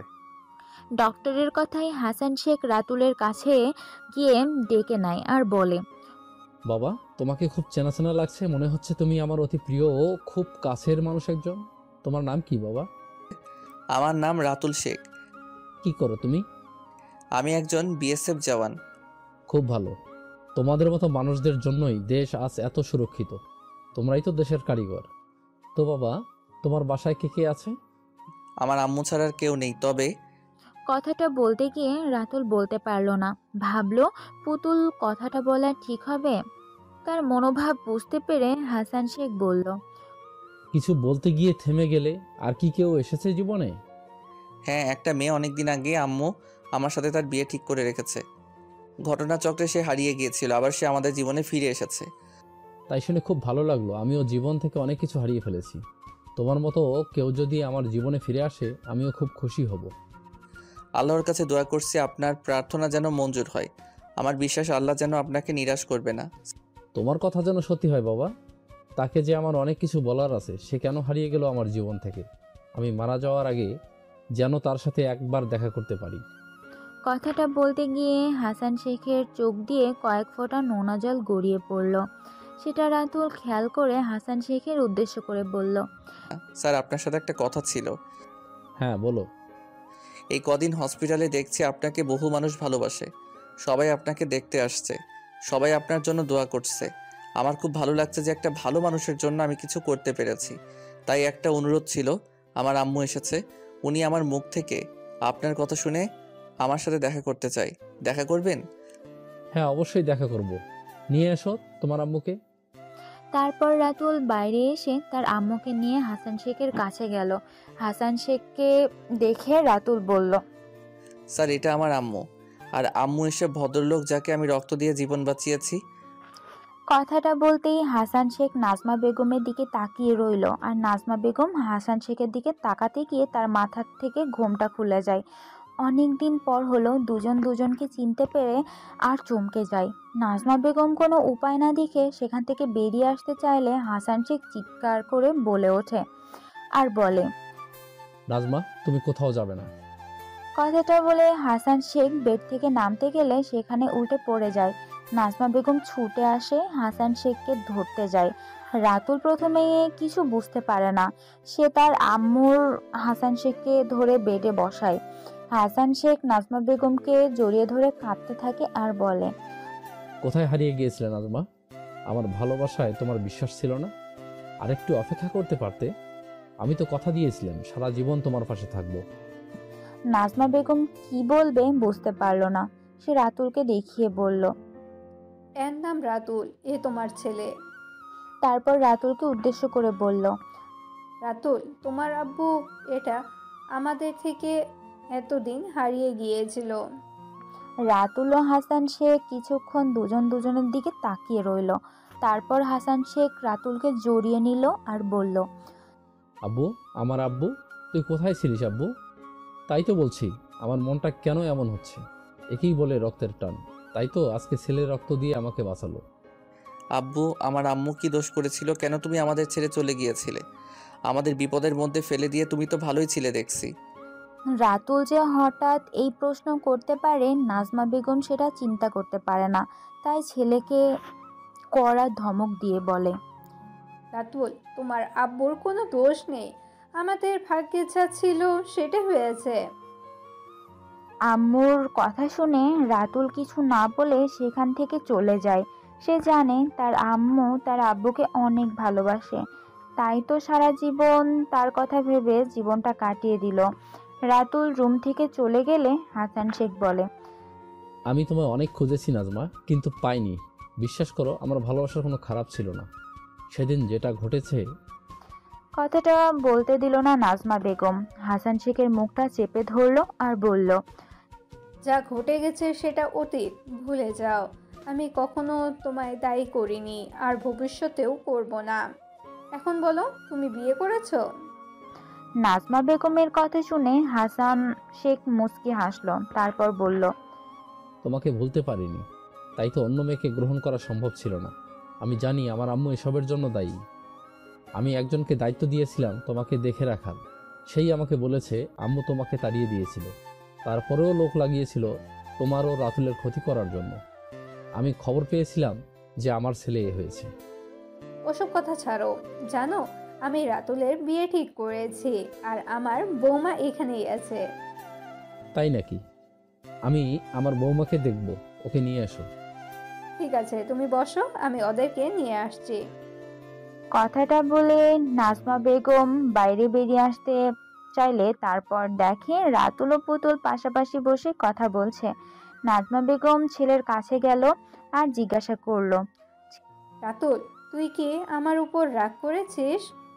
কি বলছো? আমি রাগ? তাও তোমার উপর? সম্ভব? তুমি বলো আম্মু। আমি জানি তুমি আব্বুকে খুব ভালোবাসো, তাই তো আমি রুম থেকে বেরিয়ে এলাম যাতে তুমি আব্বুর সাথে কথা বলতে পারো। আম্মু, আমি তোমার প্রতিটা রাতের কান্নার সাক্ষী। আমি জানি তুমি কতটা কষ্টে ছিলে। আজকে আব্বুকে দেখে, তোমার মুখে হাসি দেখে আমার মনে হয়েছে যে সুখ আমি তোমায় দিতে পারিনি আম্মু। আজ আব্বুকে দেখার পর তোমার মুখে সেই হাসি দেখতে পেয়েছি আমি। খুব খুশি আম্মু। আব্বুর উপর একটু রাগ ছিল, অনেক অভিমান ছিল, কিন্তু তোমার মুখের সেই হাসির দিকে তাকিয়ে আমি সব কিছু ভুলে গেছি। ছেলের মুখ থেকে কথা শুনে নাজমা বেগম বলে, থাক, আর জ্ঞান দিতে হবে না। ছেলের কাছ থেকে এটা শুনতে শুধু বাকি ছিল। পুতুল, চলো, তোমার শ্বশুর ডাকছে তোমাকে দেখবে বলে। তারপর রাতুল ও পুতুলকে সাথে নিয়ে নাজমা বেগম হাসান শেখের কাছে আসে আর বলে, তোমার ছেলে ও ছেলের বউকে আশীর্বাদ করবে না? কেমন আছো মা? আলহামদুলিল্লাহ, আপনি কেমন আছেন? তোমাদের দেখার পর বলবো না খারাপ আছি, খুব ভালো আছি। আব্বু রেগে আছো আমার ওপর? আব্বু হিসেবে কোনো কাজ আমি করতে পারিনি, তবে খুব ভালো দাদু হব। তোমরা তাড়াতাড়ি বিয়ে করে নাও আর আমাকে একটা ভালো খবর দাও। আমি বাকি জীবনটা আমার নাতি নাতনিকে নিয়ে সুখে থাকতে চাই। হাসান শেখ যেরকম কথা বলতে পারে প্রথম সেটা ভাবতে পারেনি, তাই পুতুল লজ্জা পেয়ে সেখান থেকে চলে যায়। কিছুক্ষণ পর নাজমা বেগম বলে, জানেন পুতুল আমার বড় দুঃখী মেয়ে। ওর নামটা আমারই দেওয়া। আমাদের ছেলের সাথে মিল করে ওর নাম রেখেছিলাম পুতুল। ওর নানু আমাদের বিপদে সাহায্য করেছিল। সেই দিন যদি উনি আমার সাহায্য না করতেন, আজ হয়তো আমাদেরকে দেখতে পারতেন না। আর 5 জনের মতন আমরা। কথাটা শেষ করতে পারলো না, তার আগে রাতুল বলল, বারবার এক কথা বলো কেন? হাসান শেখের হসপিটাল থেকে ছুটি হয়ে গেল। সে নিজের থেকেই রাতুল নাজমা বেগমের সাথে তাদের বাসায় যাওয়ার সিদ্ধান্ত নেয়। এরই মাঝে তদন্ত শুরু হয়ে যায়। জানা যায় রেশমি এমএলএ এর টিকিট পাওয়ার জন্য দলে খুব চাপ সৃষ্টি করেছিল, কিন্তু দল হাসান শেখকে টিকিট দেওয়ায় সিদ্ধান্ত নেয়। সেজন্য রেশমি লোক লাগিয়ে হাসান সাহেবকে মারার পরিকল্পনা করে। পুলিশ রেশমি গ্রেফতার করে। রাতুল কাজে জয়েন করে। সেখানে গিয়ে সে জানতে পারে মিনা ও আলেয়া বেগম আবার আগের মতো সীমান্ত দিয়ে শিশু নারীদের পাচার করার কাজে লেগেছে। এরপর রাজুর সাহায্য নেয় ও তার সাথে দেখা করে আর রাজুকে বলে, রাজু, তুমি আমাদের সাহায্য করো, তাহলে তোমাকে আমরা শাস্তি কমিয়ে দিব। ওই 2 জন মহিলা অনেক ক্ষতি করছে, আমি ওদেরকে হাতে নাতে ধরতে চাই। ঠিক আছে স্যার, আপনি চিন্তা করবেন না, আমি প্রমাণ সহ আপনাকে সাহায্য করব। এরপর আলেয়া বেগম মিনা সীমান্ত দিয়ে কিছু মেয়েকে পাচার করলে রাজুর সাহায্যে রাতুল তাদের রক্ষা করে ও আলেয়া বেগম মিনাকে অ্যারেস্ট করে। আব্বু, তুমি এখানে আসবে বলেছিলে, কবে আসবে? আমি কতদিন তোমাকে দেখিনি। হ্যাঁ, আমি যাবো তো। জানো আব্বু, আমার একটা নতুন আব্বুকে পেয়েছি। কে আব্বু? তুমি আম্মুর সাথে কথা বলো, আম্মু সব তোমাকে বুঝিয়ে বলবে। তারপর নাজমা বেগম পুতুলের কাছ থেকে ফোন নিয়ে আক্তার হোসেনের সাথে কথা বলে। আসসালামু আলাইকুম, কেমন আছেন ভাইয়া? ওয়ালাইকুম আসসালাম, ভালো আছি। পুতুল বলছিল সে নাকি একটা নতুন আব্বু পেয়েছে। হ্যাঁ আপু, কি ব্যাপার? আমি তোমাদের কথা বুঝতে পারছি না, আপনি একটু বুঝিয়ে বলুন। কি বলবো ভাইয়া, রাতুলের আব্বুকে খুঁজে পেয়েছি, তাই পুতুল এ কথা বলছিল। তাই আপু, আমি খুব খুশি হয়েছি। আমি শুধু আল্লাহকে ডাকতাম আপনার জীবনে যেন সুখ আসে। আপনি জীবনে অনেক কষ্ট করেছেন, আমি আপনাকে ভীষণ শ্রদ্ধা করি। আমি তো জানি আপনি কীভাবে রাতুলকে মানুষ করেছেন। আমার শ্বশুর আপনাকে অত্যাধিক স্নেহ করত। আয়েশা তেমন তার কাছে সন্তান ছিল, আপনি তার একটা সন্তান ছিলেন। ভাই সাহেবকে আমার ধন্যবাদ জানাবেন। ভাই সাহেব কী করেন? এমএলএ হাসান শেখের নাম শুনেননি? কিছুদিন আগে উনাকে মারার পরিকল্পনা হয়েছিল, মিডিয়ায় দেখাইছিল।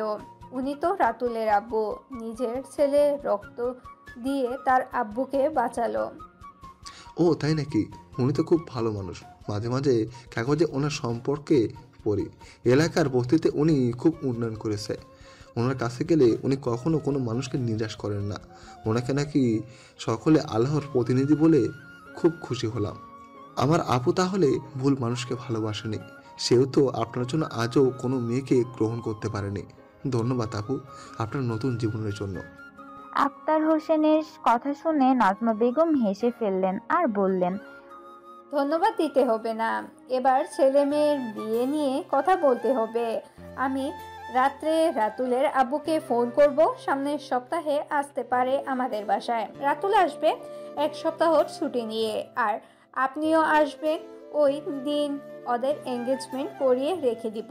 পুতুল আমার কাছে থেকে গ্র্যাজুয়েশন কমপ্লিট করুক, তারপর ওদের বিয়ে দিব। এখন মেয়েটা বড্ড ছোট, এই বয়সে বিয়ে দেওয়া ঠিক নয়। ও আরেকটু বড় হোক, ততদিন গ্র্যাজুয়েশন হয়ে যাবে, আর রাতুল ততদিনে নিজেকে তৈরি করে নেবে। কোথায় যাবি হাসান? আজকে তোমার নাতির এঙ্গেজমেন্ট, আমাকে যেতে হবে। ও আমার রক্ত, আমি কিছুতে অস্বীকার করতে পারবো না। তুমি আর কোনোভাবে আমাকে আটকানোর চেষ্টা করবে না। আমি কেন তোকে আটকাবো? তুই আব্বু হিসেবে তোর দায়িত্ব পালন করবি, আর দাদি হিসেবে আমার তো কিছু দায়িত্ব আছে। সেটা আমি কি করে অস্বীকার করি?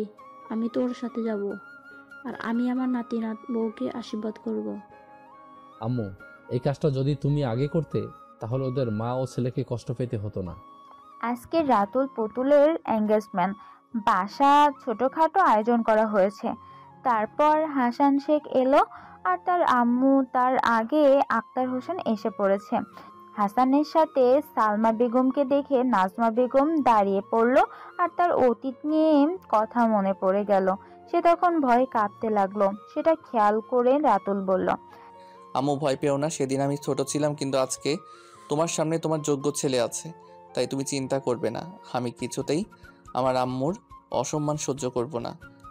কিন্তু কিছুই হলো না। সালমা বেগম ছুটে গিয়ে নাজমা বেগমকে জড়িয়ে ধরলো আর বলল, তুই আমায় ক্ষমা করে দে। তোর ভালোবাসা সত্যি ছিল, শুধু আমি বুঝতে পারিনি। আর আমার ছেলে তোর জন্য পাগল ছিল, তাই তো কোনো মেয়ে ওর মন গোলাতে পারিনি। আমি চেষ্টা করেছিলাম, কিন্তু আমার ছেলের জেদের কাছে আমি হার স্বীকার করেছি।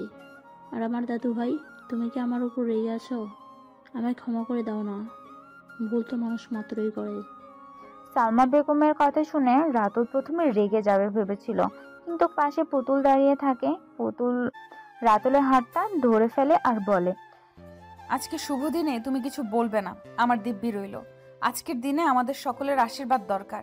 দাদি তুমি বসো, তোমার সাথে অনেক গল্প করব। কিন্তু আমার নাতি তো রেগে আছে। কে বলল আমি রেগে আছি? আমি ভাবছি তোমাকে যদি আগে দেখতাম তাহলে এই পুতুলকে বিয়ে করতাম না।